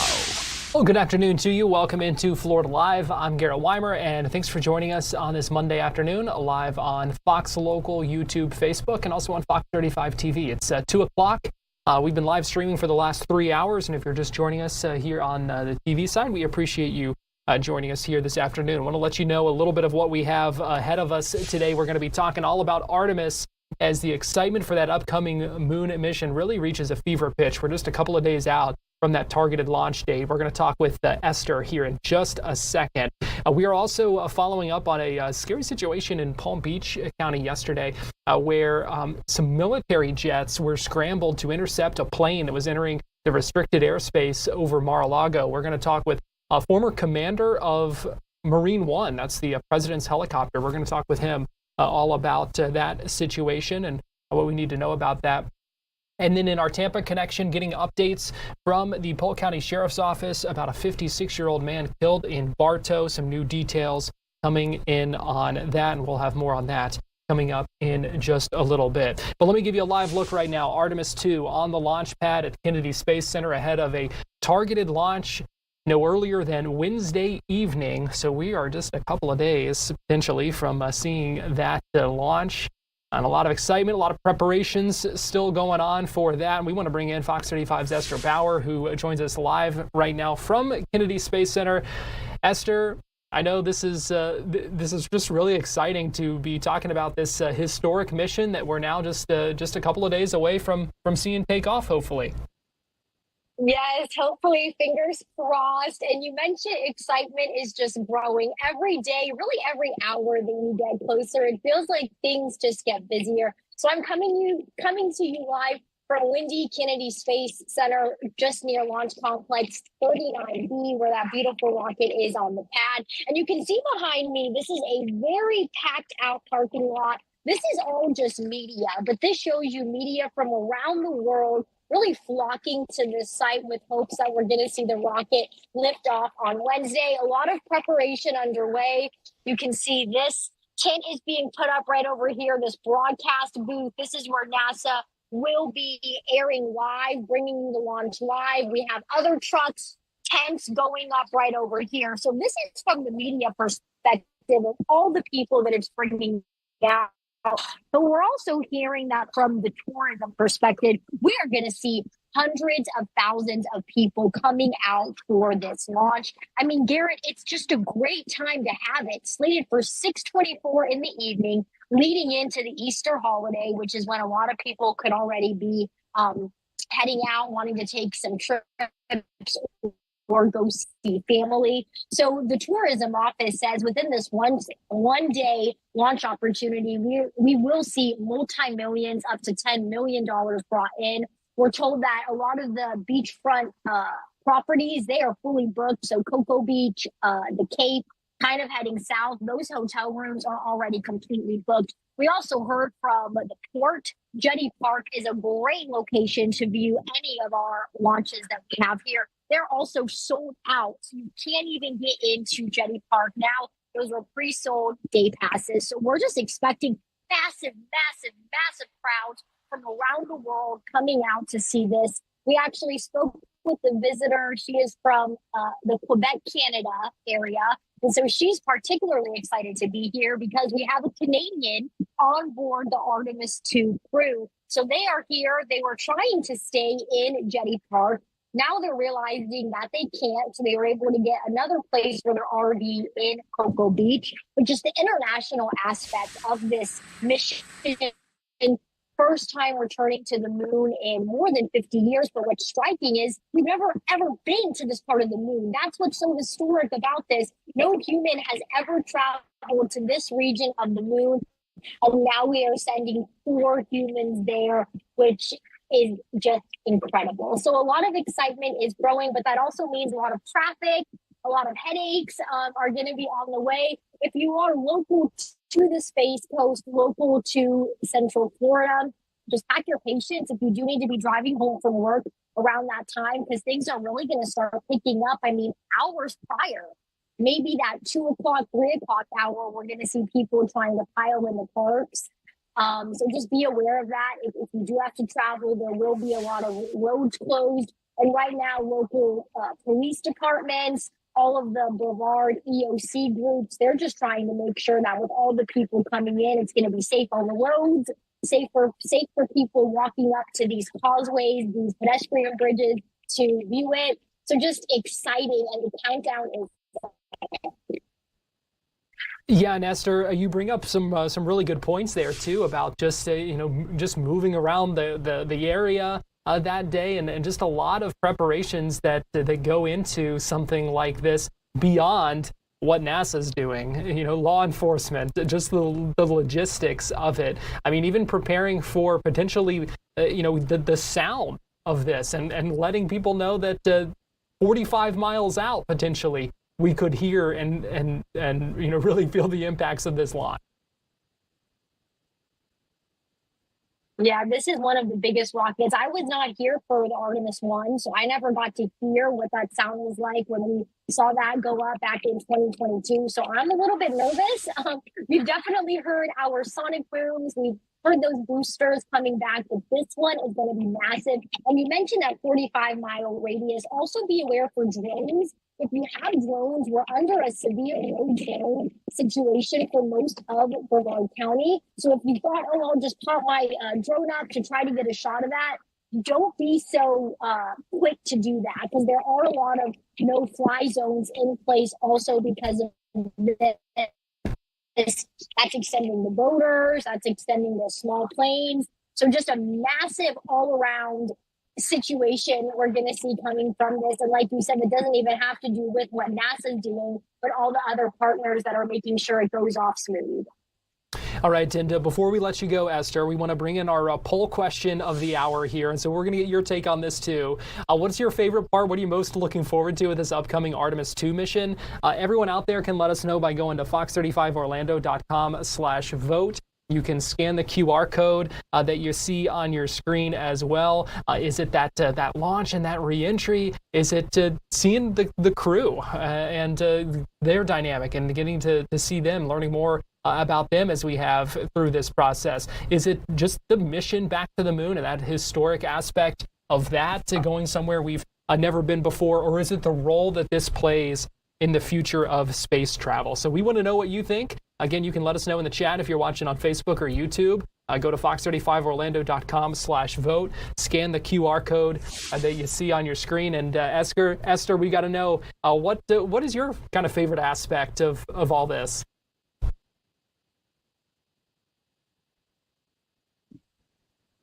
I think for me, I'm with the future of space travel. I think it's so exciting to just think about, this is a launching pad, this moon base that we're talking about. We're eventually going to be going to Mars. And I think that is an outstanding, shocking, oh my gosh, this is like sci-fi. No, this is real. This is actually happening. And so this mission, circling the moon and then eventually building a moon base, the moon will just be our launching pad on the Mars. So I am with future of space travel.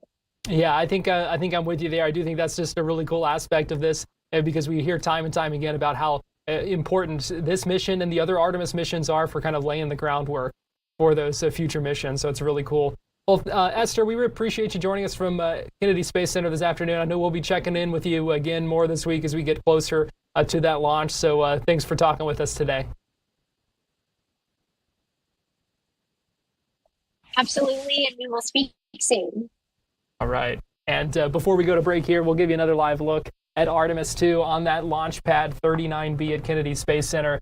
And again, leave this poll question up for you, fox35orlando.com/vote, or scan the QR code and let us know. Those votes are coming in right now. We'll check back in on this coming up in just a couple of minutes, because right now we are going to take our first break here on Florida Live, but we still have a lot to get to over this next hour here on Fox Local, YouTube, Facebook, and on Fox 35 TV. So keep it right here, and we'll be back with more Florida Live in just a couple of minutes.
Welcome back into Florida Live, and we've been talking about Artemis 2 and the excitement that's building for that, and we want to know what you're kind of most looking forward to about it, what your favorite aspect of this is. Is it the launch, the re-entry?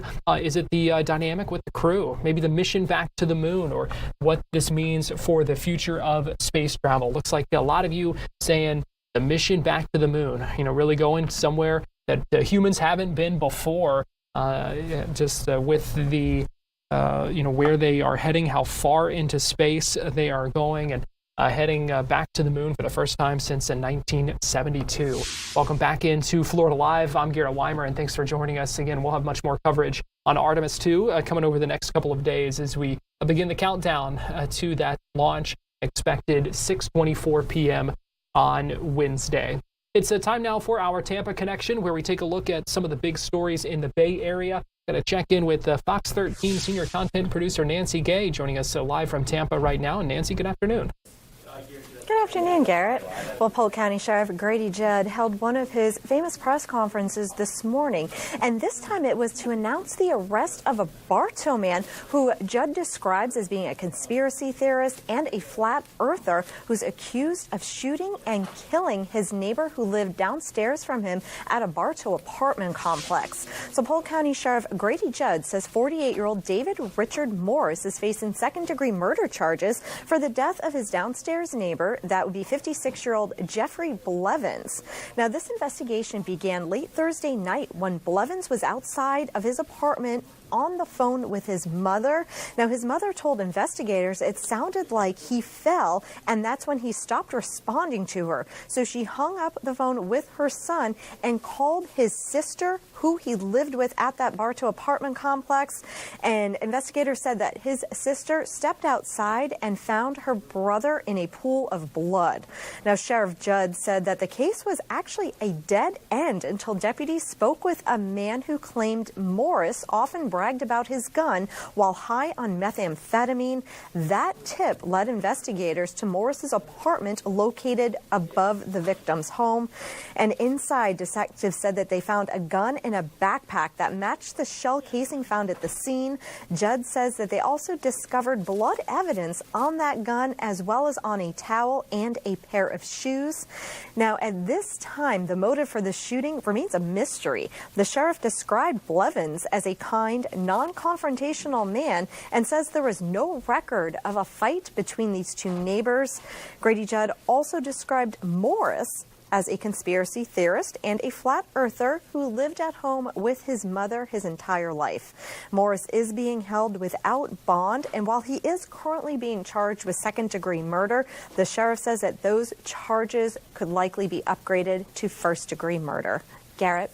Yeah, certainly a curious situation, with the sheriff saying they don't really know what may have led to all of this. The photos, I should note, that we've been showing are Mr. Blevins there, Jeffrey Blevins, that the victim in this case. And, interesting to hear, people say that he was non-confrontational, that they, can't imagine anything that would have led to something like this. So still a lot of questions, but obviously a big update with that arrest being announced today.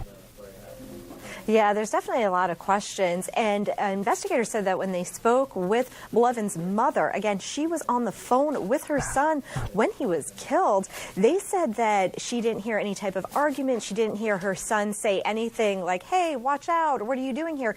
They said that she didn't hear anything, and they even said she did not hear a gun go off. They said that they maybe because Blevins, he could have had earpods in, or he could have had some type of device in his ears that would limit those outside sounds. But again, his mother said that she didn't hear any type of confrontation. It just sounded as though her son had fallen, and then she heard it sounded like maybe he was rustling in the grass or something like that. But again, the mystery is why was he killed? They're saying that Morris shot him pretty much at point blank in the head. So why this happened is still a mystery. The sheriff said that Morris did lawyer up. So those are some of the questions that hopefully they will find out those answers down the road. But again, he is being held on no bond on a second-degree murder charge. But the sheriff said that that charge will likely be upgraded to first-degree murder in the future. All right, so next in our Tampa connection, Nancy, I know there's been a big brush fire burning over the weekend in Hernando County. Where do things stand with that today?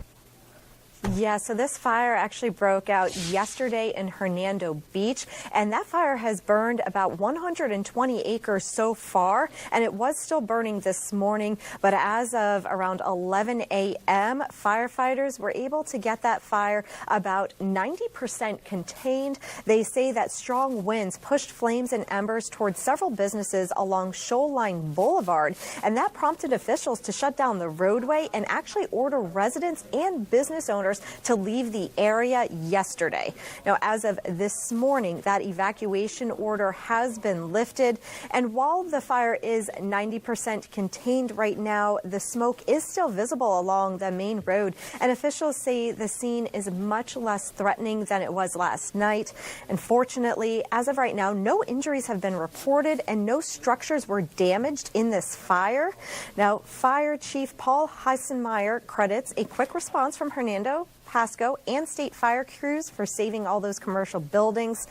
However, crews say in Pasco County, things were not the same. There was a separate fire there on Sunday, and firefighters say that burn was illegal, and it happened on Tyndall Road in San Antonio, and it actually sparked about a 10-acre brush fire that destroyed several campers and mobile homes. One firefighter suffered minor injuries while battling that blaze, and the person responsible for that illegal burn has been issued a citation. Now, these fires come as a prolonged drought has turned much of Florida into a tinderbox, with vegetation acting as kindling. Most of the Bay Area, most counties in the Bay Area are currently under a burn ban, and officials are urging you to check with your local fire department before doing any type of outdoor burning. Garrett? Yeah, certainly important things to keep in mind. And finally, in the Tampa connection here, an official also in Hernando County, a political official there, facing charges. Yes, that's right. The Hernando County Sheriff's Office said that Brian Stewart was booked Saturday afternoon. He was released a few hours later after posting a $1,000 bond. Now, Stewart is the chair and state committee member of the Hernando County Democratic Party, and he is facing a battery charge. Now, his arrest has prompted a sharp response from the Republican Party of Florida. State GOP leaders are calling on Florida Democrat Chair Nikki Fried to immediately remove Stewart from his leadership position. Republicans allege that Stewart attacked a counter-protester described as a disabled military veteran during a No Kings protest on Saturday. Florida GOP Chairman Evan Power issued a statement saying violence and political intimidation have no place in the state, adding that the silence from the Democratic leadership is deafening. Now, at this time, the Hernando County Sheriff's Office has not confirmed the specific circumstances or the events leading up to this arrest. Garrett? All right, Fox 13 senior content producer Nancy Gay, we appreciate you joining us with our Tampa connection. Thank you. Going to bring in Fox 35 Storm Team meteorologist Noah Berggren joining me live now for our Florida Live forecast. And Noah, we saw the fire that's been burning in Hernando County. We know we are still dry across the state. Thankfully, we have gotten some rain that helps with that, but we still have a long way to go to kind of claw out of that drought. Definitely, and I've replaced the puff jacket with the rain jacket from a few weeks ago. It is actually raining pretty good out in some spots. Yeah. But it's not, raining for any period of time. It's just showers. But obviously, any bit helps. But yeah, that's a pretty big fire that's going over on the western side of the state. But I do want to give you a little bit of an update right now outside. It's just really based on where you are. Now, if you're in Daytona, it's cloudy and there's showers and it's raining pretty good. You go towards downtown over Lake Eola, you see that at the top right, and it looks pretty nice. Bottom right, obviously all eyes are on Artemis, at least for the weather. The weather looks fine Wednesday and Thursday, but there's so many other variables because it's a crewed launch and it's the biggest vehicle and this, that, and the other that we as the meteorologists, we can't predict if there's going to be other things. But in terms of the weather should cooperate out there at least Wednesday and Thursday. If it does get pushed because of mechanical or something else into the weekend, then things could get a little more tricky with the weather next weekend. But from Lake Fairview, still very nice. We had the big winds over the weekend. The winds Saturday afternoon. We did have a couple of gusts up to 50. At Lake Fairview is about 44. So in line with the forecast, not nearly as gusty as it was Saturday evening. I was coming out of Epcot in the evening Saturday, and it was like gnarly with the showers and the wind, especially in the evening. But as you heard Garrett mention, and we teed you up with that story, the brush fire over in the western side of the state, we need rain. Now, drought is a tricky thing to define because it's a little bit more than just, if you held out a bucket for the entire year and you stick a ruler in the bucket from what's average and, we're 5 inches below average, for example. It's a little bit more than that. And the reason why I mention that is because it's such in the headlines. We want to make sure we explain to you what it is. My point is that it's in some areas, the amount of rain that's needed to get out of drought is more than what's below normal because the ground has been so dry for so long. It's going to take more than what we're below normal to get back to the soil and the ground being not as dry. So that's definitely something we're going to have to watch in the weeks and months to come. Now, there is hope by the summer. We're going to go into an El Nino, and summer and El Ninos in Florida, especially on the peninsula. So from us down to Miami and Fort Myers and Tampa, it generally means a rainier than normal summer. So in the grand 30,000 foot view scheme of things, there is hope, and this is not going to last the rest of the year. It should end at some point this summer. But for right now, here today, there are showers out there, and you look on Storm Tracker radar, there actually are some pretty decent showers. Some of them are moderate. In fact, I got caught in one a few minutes ago on the way into work. It was pretty decent in Seminole County. You see a couple of showers by the Bithlo area. There's some showers out off the coast of Volusia County. Those are going to move in. Also a couple of showers by Ocoee. Then you look down towards Tampa and Polk County. There's some heavier showers, but everything's moving from east to west. And also the east winds are about 15 to 30 miles an hour, and those will continue through tonight heading into tomorrow. Now notice there's high pressure out by Bermuda. That's what's pushing in the east flow. So today, tomorrow, Wednesday, there's an east wind. It's just breezy, 15, 25 miles an hour. Is it incredibly gusty? No, but it's enough to be a nuisance. Enough to notice there's a breeze out there. We'll have that through about Wednesday. Then the winds will subside once we get to Thursday and Friday. But if you look across the southeast, there's really not much to look at. There will be a lot of severe weather in the heartland and the Midwest Wednesday, Thursday, Friday, Saturday, from about Pittsburgh through Kentucky down to Dallas. So just draw a line in your head there. So later this week, there will be a lot of headlines for weather up to the north, but for us, it's really just these winds and these sprinkles for the next 2 or 3 days. And you can see on the temperature chart, there's a lot of warmth in the Midwest and the Great Plains, and that tells you that spring has sprung. And also, the fact that it's cooler in Florida, whenever you watch a weather report in the spring, if it's cooler in Orlando than it is in Kansas, that tells you the wind direction because the wind is from the east. Because the water in the Atlantic is still kind of cool coming off of winter. So if the wind were from the south, we would be a lot warmer, or from the southwest. So the fact that the wind's coming from the east, it's blowing off that cool Atlantic Ocean water, that's how we're 81 and Kansas City's 82 because of the wind direction. Speaking of the wind, you can see the wind blowing there on the lake. Look at the palms and the water blowing pretty good. Not as strong as it was Saturday or Sunday, but definitely there's some gusts out there that are up there. Now, rain chances are going to come down by Thursday. There's still going to be a chance of a sprinkle through the weekend, but it really looks like, Garrett, that today, tomorrow, and Wednesday are going to be the best chances for some showers over the next couple of days. All eyes, obviously, on Artemis, but the storm team, we continue to feel humbly confident that the weather won't be an issue Wednesday, Thursday, should it actually end up going off, hopefully, once the first ranges of windows open. But, the one thing we will watch for weather with Artemis is if it does get delayed because of some reason, mechanical or personnel, the weather could become a problem for the weekend. So weather-wise, hopefully it gets off Wednesday, Thursday, Friday, one of those first few days in the window, because eventually the wind and storms could be an impact later on. So that's good, though, that there is kind of that kind of clear window for the first few days, that if everything else is good, at least they're not going to have to be kind of worrying about the weather those first few days. Fingers crossed. Fingers crossed, right.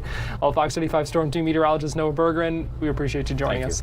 As we go to break here, we're going to pull up our poll question again. What's your favorite part about this upcoming? What are you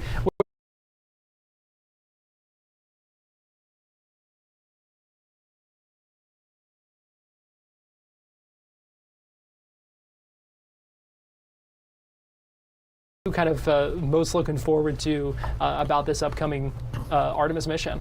I would say I'd agree with the back to the moon, but for me, I think it's the beginning of a new era in space, because it's been way too long as a country that we've been not, the last 10 years, I mean, we went from nothing to now, I mean, heck,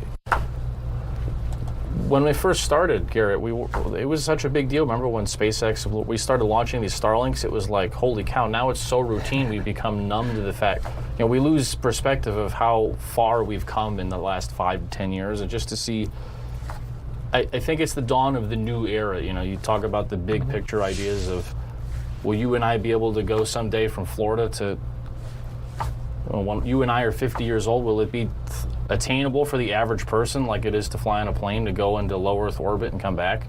Who knows? Yeah. This is the dawn, I think, of the new era after too long of being not sending people back to space. So I think it's pretty cool. A big step forward, that's for sure. No, we appreciate it. We're going to take a break here on Florida Live, and we'll be right back after this.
Welcome back into Florida Live. Garrett Weimer here, and thanks for joining us on this Monday afternoon.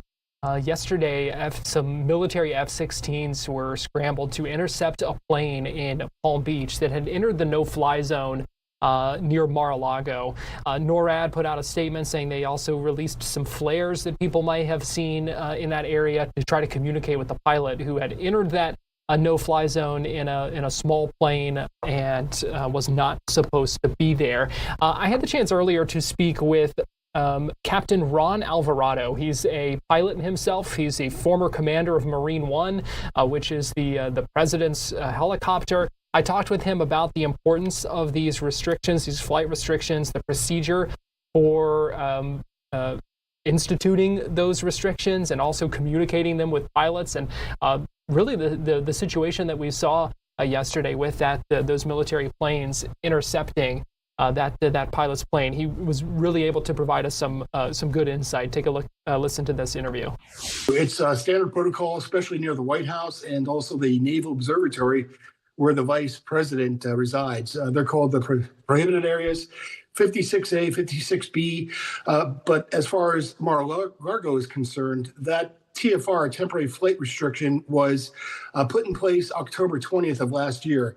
Now, it's temporary, but it's actually permanent for 1 year. So this TFR surrounding Mar-a-Lago, it spans about 10 miles in radius, up to 30 miles, depending upon altitude, around Mar-a-Lago. So that covers the West Palm Beach Airport when Air Force One is landing, for airliners to take off. I used to take off out of West Palm Beach a lot. We'd always take off to the west, sometimes the east, if the president wasn't in residence. But the TFR is standard operating procedures, and a civilian pilot or any pilot, even military pilots, are not allowed to enter unless they have permission or authorization to do so. Why are those restrictions important? Why is that seen as kind of a key piece to the security of the president?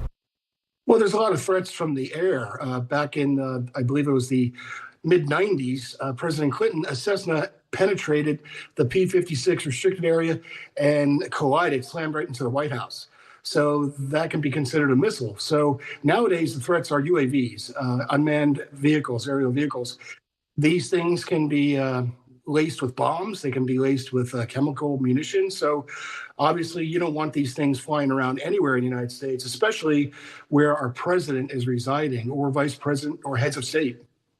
And how are these restrictions communicated? I know you said this one has been in place for a while. It's something that pilots in theory probably should have already known about. But how would you find out about those, and how would you find out that you are maybe nearing one of those places that is restricted?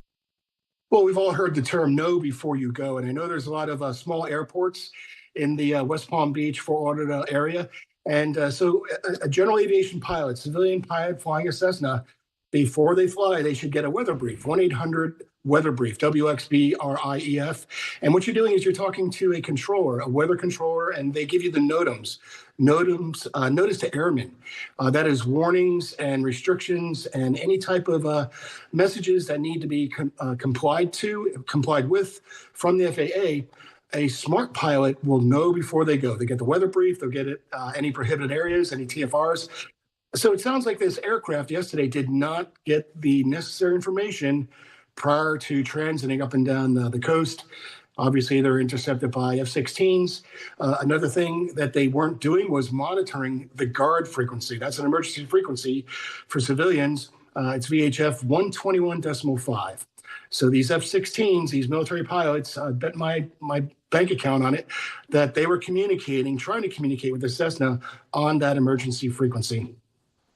Yeah, I want to go into that a little bit because, at some point, obviously, some sort of communication is attempted. We know that NORAD said they used some flares to try to get the attention. And so I'm just curious what all goes into trying to make contact with the pilot in this situation who clearly was somewhere they weren't supposed to be, and, hard to get in contact with them, apparently, too, by the sounds of it. Yeah, so the last resort, let me back up and just tell you, even airline pilots, we are trained in protocols when intercepted by military aircraft. It could happen anywhere. A war could pop up on your way to Europe, and there are flight restrictions that pop up. So whenever you see a military aircraft coming up your port or starboard side of the aircraft, you're going to comply and listen to their instructions. Typically, the pilots will give hand signals from the cockpit to your cockpit, and you'll comply. They'll tell you to rock their wings. You're supposed to rock the wings back. But for civilian pilots, they're supposed to know when there's a military aircraft beam you or flying by very quickly, you're supposed to follow and trail and land where they land, whereupon they'll be greeted by federal agents more than likely. But the key is to follow the procedures that are given via radio frequency or by hand signals from these jets. The worst case is when you see flares being kicked out of the buckets on these jets, that means you're not doing what they want you to do. And this is something I'm sure that the military, that NORAD is watching closely. I mean, we talked about the importance of these restrictions. So I would imagine, they are tracking that area very closely, probably even watching planes that are even getting close to it. So just talk to us about some of that monitoring and the decision to send out those F-16s and when they decide, okay, we've got to get these planes up in the air. Well, I can say from firsthand experience, spending a lot of time near the White House on the South Lawn at Andrews Air Force Base, Camp David, these airspaces are protected very, very well. And I don't want to go into detail, but everything coming and going from these airspaces are watched up in the Operations Center up in Washington, D.C., and also the command center down by Mar-a-Lago. NORAD is tracking everything. So nothing can get in and out without being tracked and eventually intercepted if they don't comply with the flight restrictions. They're prohibited areas or the temporary flight restrictions in a very sensitive area. And I just saw you pulled up on the screen there a little while ago, a aeronautical map. That's a low altitude aeronautical map that actually showed the airspace, the restriction around Mar-a-Lago, which also covers West Palm Beach, not too far away, almost a stone's throw away from Mar-a-Lago. But that is what pilots need to look at and comply with. And you can see the 30-mile ring on your screen there and a 10-mile ring. So these, it's kind of like an inverted wedding cake. If you can envision the airspaces that are protected, very tight, about 10-mile nautical ring around the sensitive area, and that airspace expands outward the higher you go. And so when these F-16s are sent out to intercept the plane, what is their objective? What is it do whatever you have to do to get this plane out of that area? Yes, and when I wasn't in Marine One, I was sometimes the Dash 2 decoy aircraft, and there are protocols that we are aware of that we must employ, and we're not going to go into that for security reasons, but these F-16s, which are probably based on short alert up in Patrick Air Force Base to the north, near Cape Canaveral, and also down at Homestead Air Force Base, Reserve Base, down past Miami, and also MacDill Air Force Base to the west near Tampa. So these aircraft, I'm sure each base potentially has F-16s on standby. A lot of friends I used to fly with at JetBlue, they were Reserve Air Force pilots, and a lot of them did that mission here out in March Air Force Base. So every major city has these alerts ready to go at a moment's notice. So these F-16 pilots, they have their procedures. They know exactly what to do, where to go. They're getting directions from the NORAD operations control center there. And these pilots are armed, I would imagine, with 20 Mike cannon, bullets, and also potentially a Sidewinder. So worst case scenario, if this Cessna is going for a very sensitive target where there's as I said, president, vice president, heads of state, they'll take the necessary precautions and measures to alleviate the threat. Which could include shooting that plane down. Just like 9/11, that's what they're getting ready to do. Yes, it could occur. That's why it's very important for these civilian pilots to know before you go. Watch, read the NOTAMs, Notice to Airmen, give the FAA a call, 1-800 weather brief. Get your information. Knowledge is power, and it'll keep you alive, keep you safe, and keep the flying public in that sensitive airspace safe as well. And you mentioned, Captain Alvarado, that by the time whoever this pilot was landed on the ground, they were likely greeted by federal agents. What happens? Are there have to be some sort of penalties in place? What happens? Yeah, so more than likely, I believe it goes before review. The FAA will ground the pilot immediately. I'm sure they'll obtain their license and conduct an investigation. I've heard of Cessnas that were forced to land at airports. Near Camp David, we had a couple that landed near a local airport, and M16s were pointed at them. They had to get on their hands and face and get handcuffed. So this is a very serious situation, and obviously our government takes it very serious because we need to protect the infrastructure, our command structure of the United States. So again, know before you go. That's my advice to autopilots. Captain Ron Alvarado, former Marine One commander, joining us earlier on Fox 35 News Plus. We're going to take a break right now here on Florida Live, and we'll be right back.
Welcome back into Florida Live.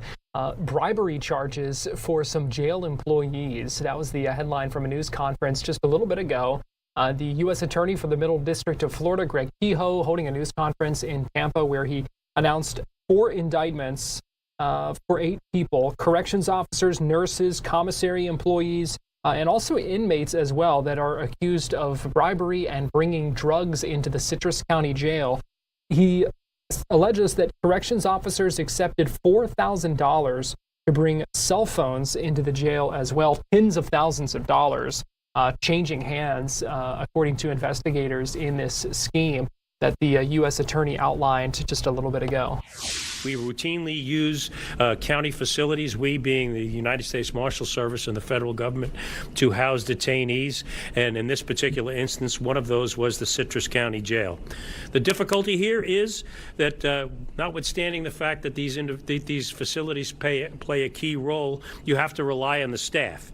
And when the staff don't do their job and work with inmates and others to bring contraband into this facility, it puts law enforcement at risk and, frankly, the public at risk. As I said, we have 4 separate indictments. The first 2 involve corrections officers, Justin Harvey and Dakari Nixon, and I believe you have those packages before you. These 2 of these individuals from undercover operations agreed to bring in cellular phones into the Citrus County Detention Facility for inmates. Again, both Harvey and Nixon worked as corrections officers. They met with an undercover law enforcement officers and each accepted $4,000 to bring cellular phones into the facility. In fact, Harvey did bring the phone into the facility and it was subsequently seized. Those are 2 indictments. And we have 2 other indictments that involve 2 separate conspiracies. The first involves a commissary worker, and the other involves a nurse. The one involving the commissary worker is Courtney Smith. As I say, she was an employee at the Citrus County Detention Facilities, and she worked with a federal inmate by the name of Joshua Gallimore. And they conspired to bribe public officials and introduce contraband into the facility. Smith, the commissary worker, received over $5,700 from Gallimore and other co-conspirators in exchange for smuggling contraband in, including a cell phone.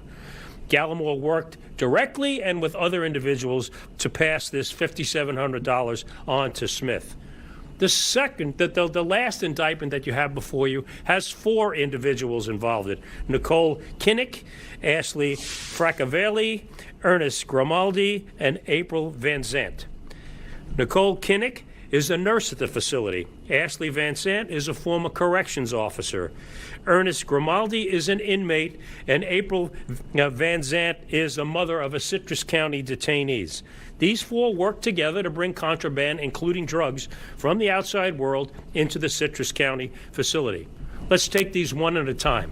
Grimaldi, he was the inmate and the ringleader. He directed his associates to coordinate with the smuggling of contraband and payment to Kinnick and other Citrus County facility employees in exchange for their services.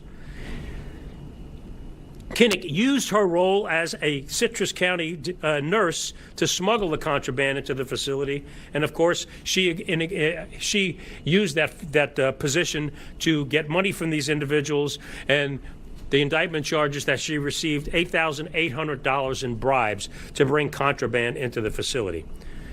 Fracavelli, was Grimaldi's outside facilitator. She was a former corrections officer. She collected contraband, including drugs, controlled substance, and passed that contraband to Kinnick for introduction into the Citrus County facility. Van Zandt, she was one of Fracavelli's suppliers.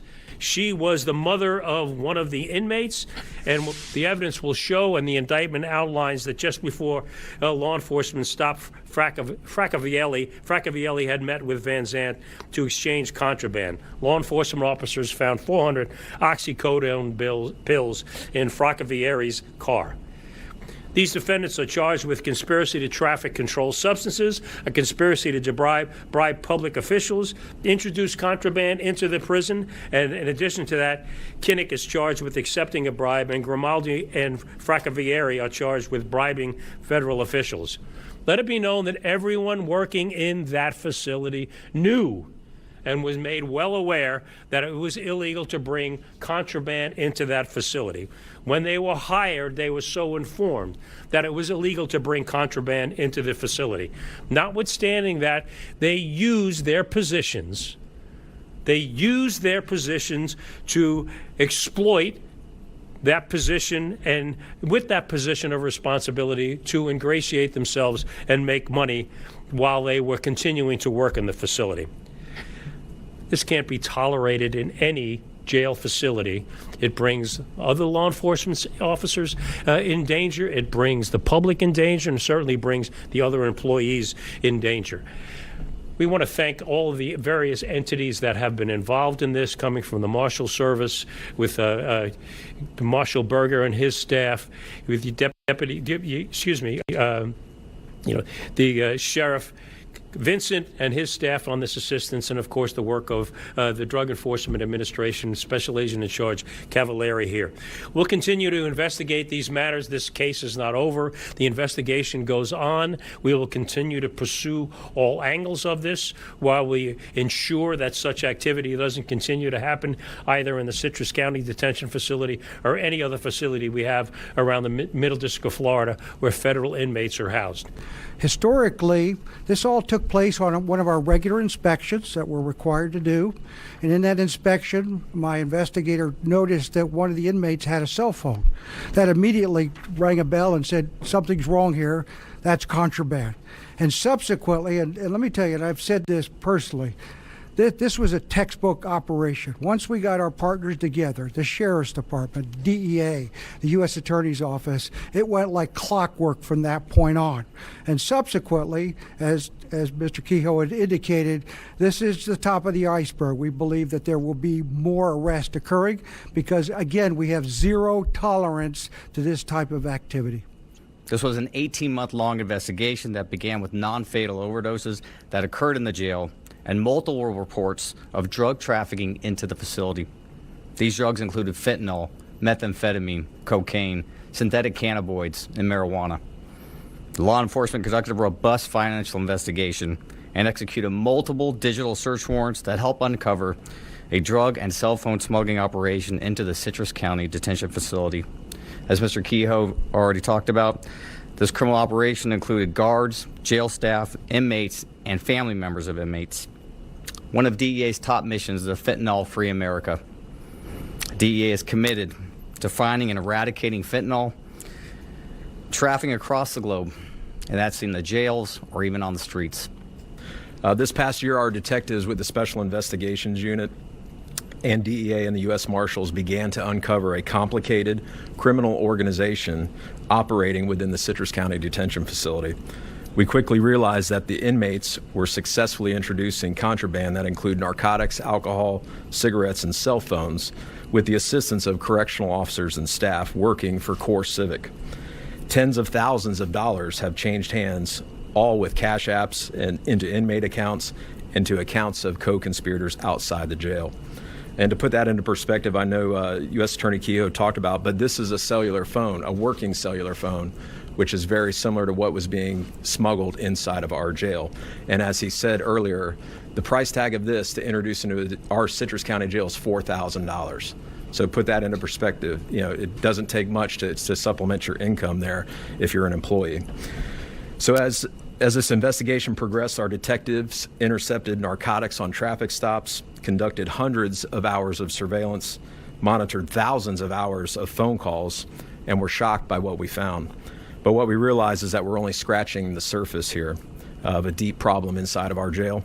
We're still recovering narcotics inside the jail, and as recent as the middle of February, we recovered 16.4 grams of cocaine out of an inmate cell there. So let me be clear about that. There's only one way contraband gets inside of the jail, and that is people. To all the corrections professionals out there that come to work and do the right thing every day, we appreciate your service. For those that choose greed and criminality over doing the right thing every day, mark my word, I am coming for you. If you wear a uniform and you violate public's trust about the job that we entrust you to do, we are coming for you. To all my constituents and families of incarcerated citizens in Citrus County, my priority as your sheriff is the safety of all citizens, whether they are incarcerated or not. So stay tuned for phase 2 as we continue this investigation. That was the Citrus County Sheriff with some strong words at the end there for any others who might have similar ideas of wanting to introduce contraband and supplementing their income, as they said, in that way. We got to take a break right now here on Florida Live, but we'll be back with more after this.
Welcome back into Florida Live, and we're going to check in on our poll one more time here. Look at what your favorite aspect of the upcoming Artemis 2 mission might be. Is it that the epic exits and re-entry?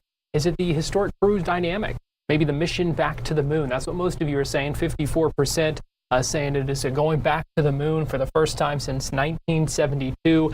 Or is it the future of space travel? We've talked about how this mission really lays the groundwork for future moon missions, for that permanent lunar base that we heard details on not too long ago, and also laying the groundwork for future missions to Mars as well. So let us know.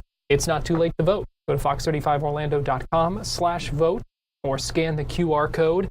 We will have this poll continue over through our next half hour of live streaming news coverage over on Fox 35 News Plus, so you can join us there, and we'll check back in on that. Let me give you a live look right now at Artemis 2 on the launch pad. We are expecting another news conference at 5 o'clock today, where we will hear from a launch team representative and also the launch weather officer with the 45th Weather Squadron at the Cape Canaveral Space Force Station, going to give an update on preparations for Artemis 2 and for that launch after a key meeting on the mission was held earlier today. So we'll have that live streaming for you on YouTube here at Fox 35 Orlando. Also want to let you know our live streaming news coverage does continue next 3 o'clock over on Fox Local, YouTube, and Facebook. So if you're watching us on those platforms, then just sit tight. We're going to have an update for you coming up in just a couple of minutes. So thanks for joining us.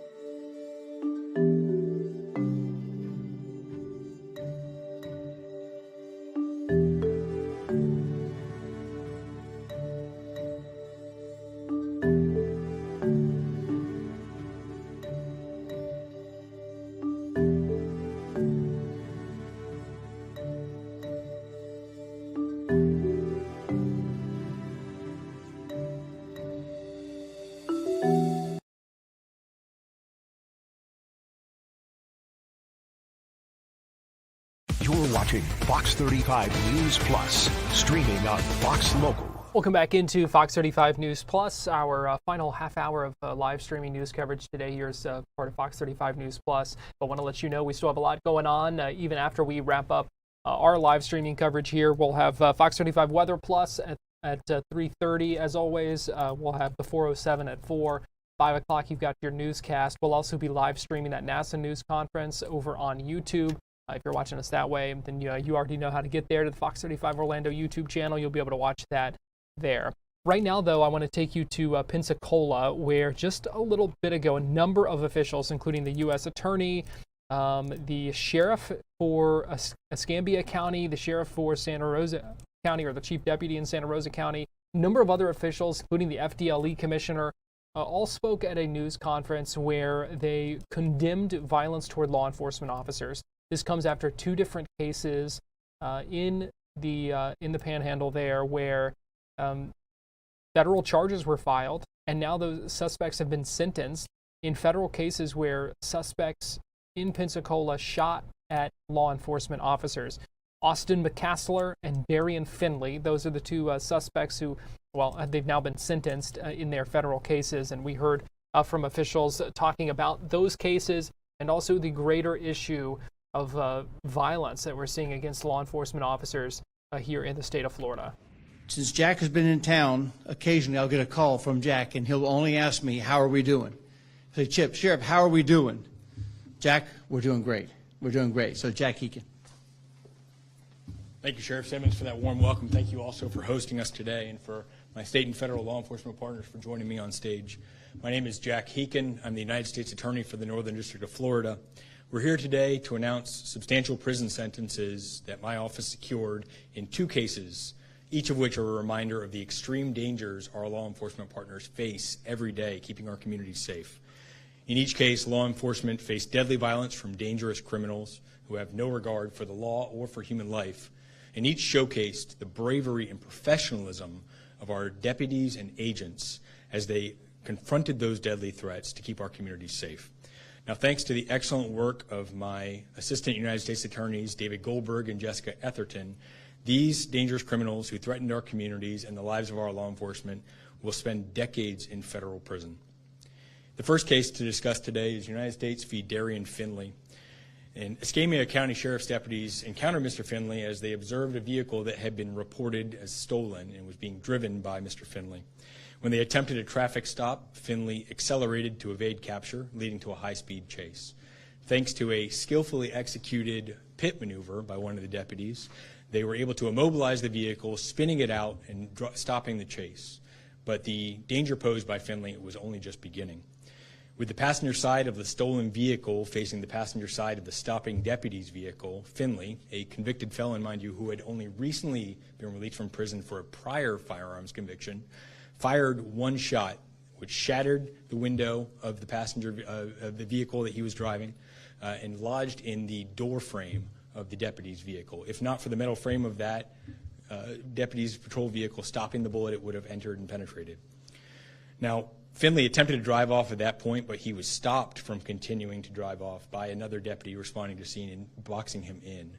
The first deputy emerged from his vehicle with his canine partner and circled around and was shouting commands at Finley to surrender, but Finley wasn't done at that point. With a pistol still in hand, he exited his vehicle towards the approaching deputy and raised that handgun in an apparent attempt to fire again. At that point, the deputy released his canine partner, who immediately lunged at Finley and prevented him from firing further shots. Finley attempted to flee on foot, but was subdued and detained by the deputies. Now, as you can see from these images on screen, the top left there is the firearm that was recovered from Finley, and you'll notice there's a live bullet that's lodged in the ejection port of that, which indicates that there was an apparent attempt by Finley to fire yet again. But thanks to the malfunction of that firearm, he wasn't able to do so. You can also see in the bottom left is an image of the stolen vehicle with a bullet hole through the passenger window, and then the larger image is of the deputy's vehicle, and you can see the bullet hole in the side there where it lodged in the metal frame. Thanks to the successful prosecution by my office, Darian Finley's days of terrorizing our community are over for the foreseeable future, and he will spend the next 30 years in federal prison. Our second case today is United States v. Austin McCaslin. McCaslin was a known drug dealer from whom law enforcement had previously purchased meth on 2 occasions in undercover operations. When law enforcement attempted to execute a search warrant of McCaslin's residence from which he was dealing drugs, McCaslin ignored repeated commands to surrender and instead armed and barricaded himself within the residence. As law enforcement officers surrounded and moved into the residence, McCaslin fired 2 shots from a semi-automatic rifle at law enforcement, one of which was aimed at a DEA agent surrounding into the backyard and nearly struck that agent. McCaslin later fled from that residence in his vehicle, leading to yet another high-speed chase. Escambia County Sheriff's deputies were hot on his tail, and again, thanks to a skillfully executed pit maneuver, they immobilized his vehicle, and after a brief attempt to flee on foot, they were able to subdue him and take him into custody. As you can see on screen here, these are some of the items that were recovered from McCaslin's residence. You'll notice a semi-automatic rifle that he used to fire twice at law enforcement, a .38 caliber pistol, and multiple baggies of prepackaged narcotics, including fentanyl pills and marijuana. Once again, the successful prosecution by my office has ensured that our communities will be safe for decades to come, as McCaslin will now spend 30 years in federal prison. The takeaway from these cases is that we do not thank our law enforcement enough for the incredibly dangerous jobs they do on a daily basis to keep our communities safe. We are approaching the annual celebration of National Police Week, which will be held May 10th through 16th. And this is an opportunity for us to recognize and celebrate the bravery and selflessness of the men and women of law enforcement who put themselves on the front lines against crime every single day. But it's also a somber tribute to those who pay the ultimate sacrifice in service to our communities, and a way to honor those who were killed in the line of duty in the prior year. The threats our law enforcement face are, unfortunately, growing more frequent. Because of that, it is more important than ever that we aggressively prosecute cases like these, and we seek maximum punishments against defendants like these to send the clearest message possible. Now, to the state and federal partners who are joining me on stage here today, my message is clear. Our law enforcement partners are not alone in this fight against crime. Although we may not ride in the patrol vehicles with you, my office and this administration stand shoulder to shoulder with you and back you up 100% of the way. To any criminals that are watching this, know this. If you threaten, hit, shoot at, or harm our law enforcement in any way, you will face the full might of the Department of Justice and my office. That is my promise to you. So thank you very much for being here today.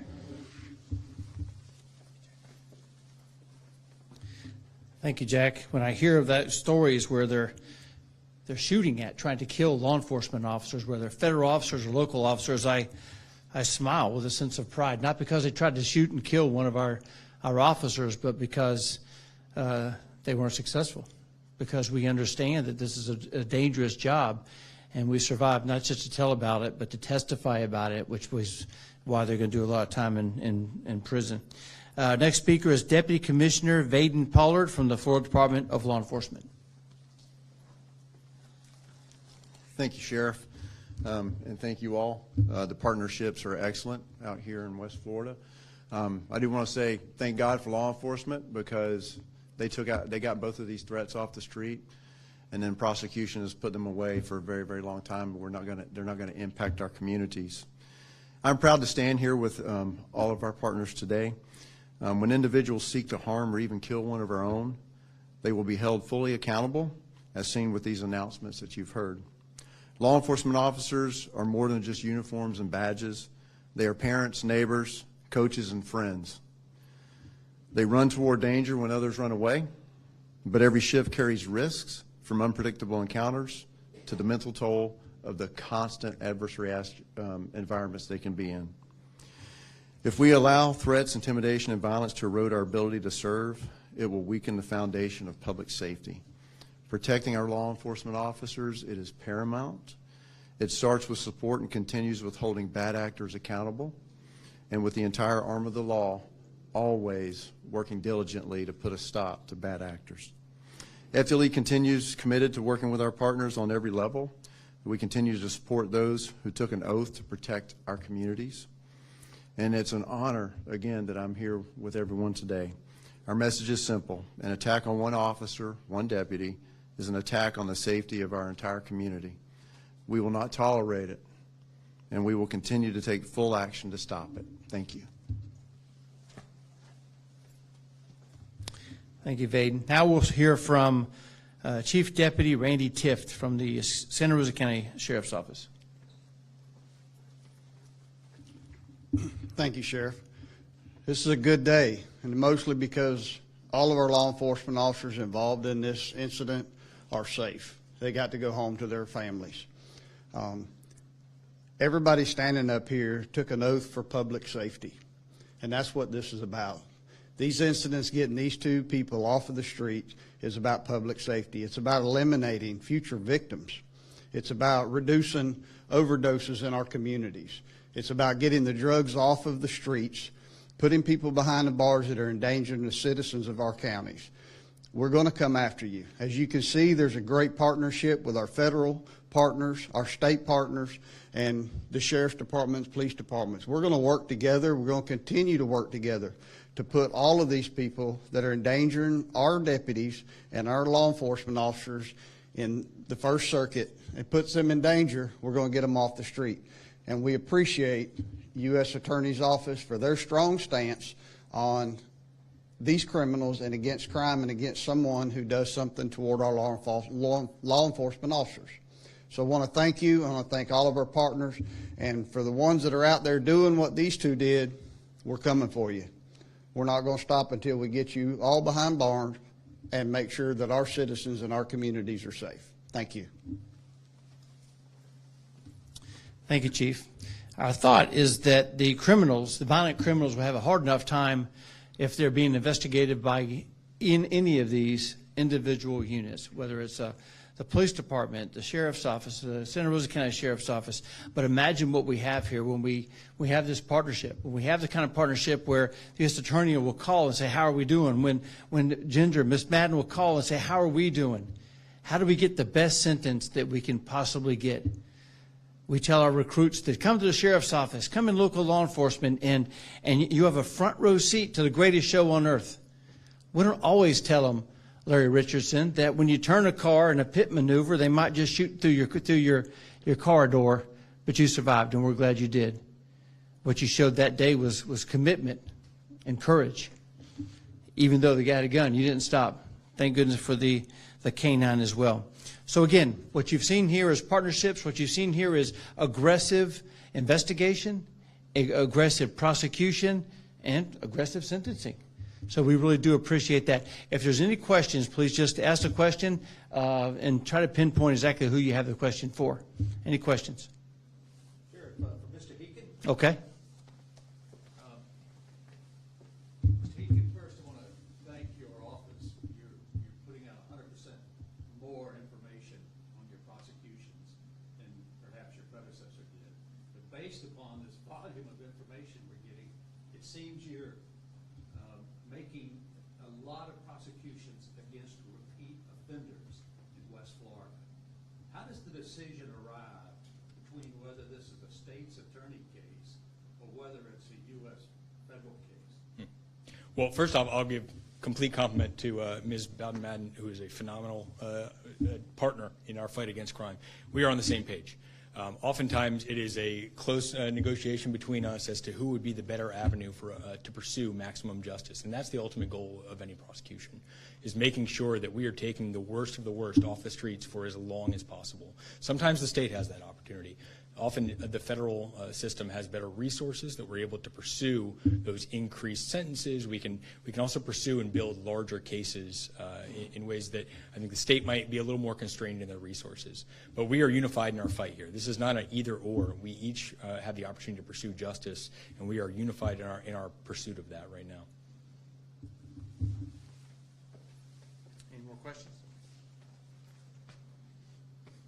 All right, I know that the people that are standing up here are like the heads of the agencies, but we also want to say thank you to the people that do the work, right? The deputies on the street, the police officers out there, the agents out there. I see a number of them in this area. Chris, Mr. Goldberg, I see a lot of y'all out there that do the work, and we certainly could not do that without you guys. And to the media, thank you for presenting our message. And our message, as you've heard here repeatedly, this isn't the place.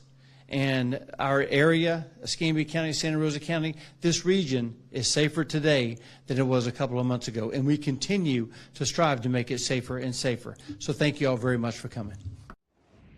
Officials in Pensacola wrapping up that news conference just a little bit ago. We're going to take a break right now here on Fox 35 News Plus, and we'll be right back.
You're watching Fox 35 News Plus, streaming on Fox Local. Welcome back into Fox 35 News Plus. It's been a tough season for the Magic in a number of ways. We've seen them play well at times, but they are in a really rough stretch right now, losing 7 of 8. Really capped off by a 52-point loss last night to the Toronto Raptors. That is a worst loss in team history. Fox 35's Johnny Jackson spoke with independent reporter Sean Green about where the team goes from here now, as we now are just a few games away from the end of the regular season and a Magic likely appearance in a play-in game. Sean Green, independent reporter. Orlando Magic lost 7 of their last 8. What hasn't gone wrong, I guess, is the better question. I guess they're still playing games. So that's something that's not gone wrong. But yeah, it's not good. It's going downhill very fast, and there's a lot of questions that need to be answered. But unfortunately, you can't really answer those questions with, 8 games remaining and a play-in that the Magic are most likely going to be in. So not looking good, and it hasn't looked good for the majority of this season. And in your mind, what really has been the tipping point? Because at least in the offseason, adding Desmond Bain, who's been phenomenal, really, what was really a tipping point in this magic free fall? Well, it started early where they kind of were trying to gel, try to play together. Then injuries really hit the team hard. And I think that really stunted what the team could be. They started off the new year kind of on a little bit of a hot streak after the All-Star break and started to really figure it out. But I think it's getting to the point where they just don't play consistently enough. And I think there is a loss of belief in the head coach. And I think, look, when you lose 52 points to any NBA team, a franchise record, you have to look from the top down. And yeah, ultimately it is on the players. And I said that, like, I'm a fan of Jamal Mosley, but ultimately his message is really growing stale. And I think, yes, injuries have played a factor. They haven't had Franz Wagner all season for the most part. And now I think it's getting to the point where his message is not really resonating throughout the team. And does this change because are we expecting Franz back before the end of the season? So there's some reports that he's been practicing with Osceola. I'll be honest. I would love to see Franz back. I would love to see him play. I think the Magic could obviously use him, especially in the play-in, and if they somehow get out of the play in the playoffs. At this point, I think you shut him down. I think you hold him out for the season. There's no point in making a run. This team is not built for a championship right now, which is crazy to say. But I don't think you play him. I think they will play him. Sean Green talking about the Magic. Let me get you live right now, though, to the FBI in Michigan. This news conference going on live right now from Detroit, where FBI Detroit giving an update on their investigation into the terror attack at the synagogue there, saying that attack they believe was inspired by Hezbollah, the terrorist group out of the Middle East and Lebanon. Let's go ahead and listen back in as Jennifer Runyon, special agent in charge with the FBI Detroit, gives an update. Such as the largest gathering of Israelis in Michigan, Orthodox synagogues, Israelis near me. What time is the Trump rally in Michigan? As well as a center affiliated with the Israeli embassy in Michigan. He later attempted to try and delete these queries, but we were able to recover them. At approximately 1 p.m. on March 10th, the assailant visited a local shooting range and practiced shooting his new weapon. He then drove to the local fireworks vendor that he researched at approximately 2 p.m. and purchased over $2,200 of fireworks. After leaving that local fireworks vendor, he continued reviewing web pages related to Temple Israel, its clergy, and its upcoming events. On March 11th, the day before the attack, in the early morning, he began adding photos to a Facebook photo album that he entitled Vengeance. And he started including images such as the late Iranian Supreme Leader Ayatollah Khomeini, as well as the late Hezbollah Secretary General Hassan Nasrallah. With there in the right, in Arabic, it says, "Burn their world, for we have a vendetta against them that we will never forget." Throughout that morning on the 11th, he continued to post photos of his deceased brothers, niece, and nephew, and exchanged some messages with his family. However, at approximately 2:22 p.m., the delivery of his 45.3-gallon collapsible water containers arrived. And from 2:45 onward, we see him begin planning and organizing his truck. And he goes to get gas 4 different times so that he can fill up his containers without alerting too much suspicion. By 10:50 p.m., he makes his final run to a gas station and purchases 2 torch lighters, which we believe he used to light his truck on fire. Throughout the same afternoon, while he's organizing his truck and going to gas stations, the assailant continued reviewing web pages for Temple Israel and its upcoming events. And by 6:30, he continued posting pro-Hezbollah propaganda, as well as videos of his brother, and watching a video about how Israel is the most violent country in the world. Next slide. This is just an example of some of the posts that he was posting during the afternoon of the 11th. On the left is a statement issued by the Islamic Resistance of Hezbollah about the beginning of a military operation on March 11th called El As El Makul, which is a term used in the Quran where it refers to the destruction of the enemy and turning the enemy into withered, dead leaves. In the bottom left of that photo on the left, you can see two logos. One is for the military media of the Islamic resistance, and the second logo is for Lebanese Hezbollah. On the right is a meme with the actual verse from the Quran in the Al-Fil chapter where it describes destroying the enemy and turning them into dead and withered leaves. At approximately 9:40 p.m., before he went to his last round of gas, he did one final search for what time is lunch at Temple, Israel, and later deleted that query as well. On the morning of the attack, early in the morning hours, he posted numerous photos to Facebook of his deceased family members, as well as the following comments. Can you go back one? Right there. In the early morning hours, he continued posting on random and various Facebook profiles that said, "We will seek retribution for their sacred blood." Simu, which was a phrase for his brother, "Heaven is fortunate to have you." Israel is a cancerous, malignant growth. Israel is pure evil. And the oppressors will soon know what kind of end they will meet. By 6:56, he searched again online for additional rifle accessories. And by 7:20, he made a Facebook status post that said, "You killed the Ali and Hussein of our time. We will avenge their blood." He also posted additional comments to various Facebook threads and added additional photos to his Vengeance profile photo album in Facebook. From 8:45 to 9:52 that morning, before he left, the assailant visited the web pages again of a local firearms vendor, sporting goods store, and searched for a double magazine holster. But at approximately 9:18 a.m., the assailant departed for Temple, Israel, and arrived, as we all know, at approximately 9:58 a.m. At 10:01, he sends his sister a picture of a receipt that says $2,000 to Dad.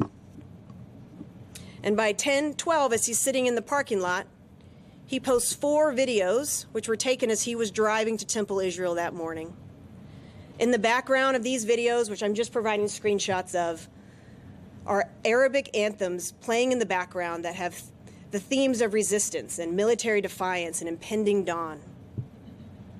By 10:13, right after those 4 videos were posted, he posts this photo to his Vengeance photo album, that there's no need to learn Hebrew anymore. Next slide. And by 10:34 onward, this is where we see a significant amount of his ideology come forward. While he's sitting in the parking lot, he sends his sister overseas 19 videos, photos, and messages that reiterated his intent to commit a mass terrorist attack, as well as affirming his Hezbollah-inspired ideology. These communications included statements expressing a commitment to commit violent action, references to martyrdom, as well as threats to attack what he described as the largest gathering of Israelis in Michigan. I'm going to provide a few of the screenshots. I'm not providing comprehensively everything that we have during this time. First, here is a meme that he sent, the first one he sent to his sister. The translation is, "Jihad is the gateway to heaven, one that God opens to his chosen ones." Next slide.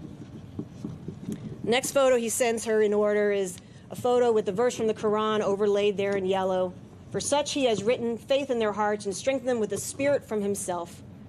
And he will admit them to the gardens beneath which rivers flow to dwell therein. God will be well pleased with them and they with him. They are the party of God. Truly it is the party of God that will achieve felicity." His sister asks him to stop sending these photos, but he continues with a numerous set of videos, and I have a few screenshots.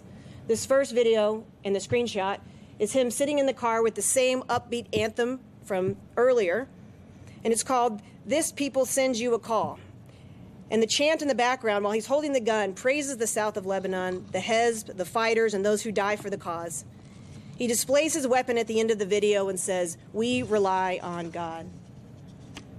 In a second video with the same screenshot, he continues with a chant in the background that encourages one to bomb the enemies and bring death upon them. It also encourages listeners to invade and attack enemy fortresses.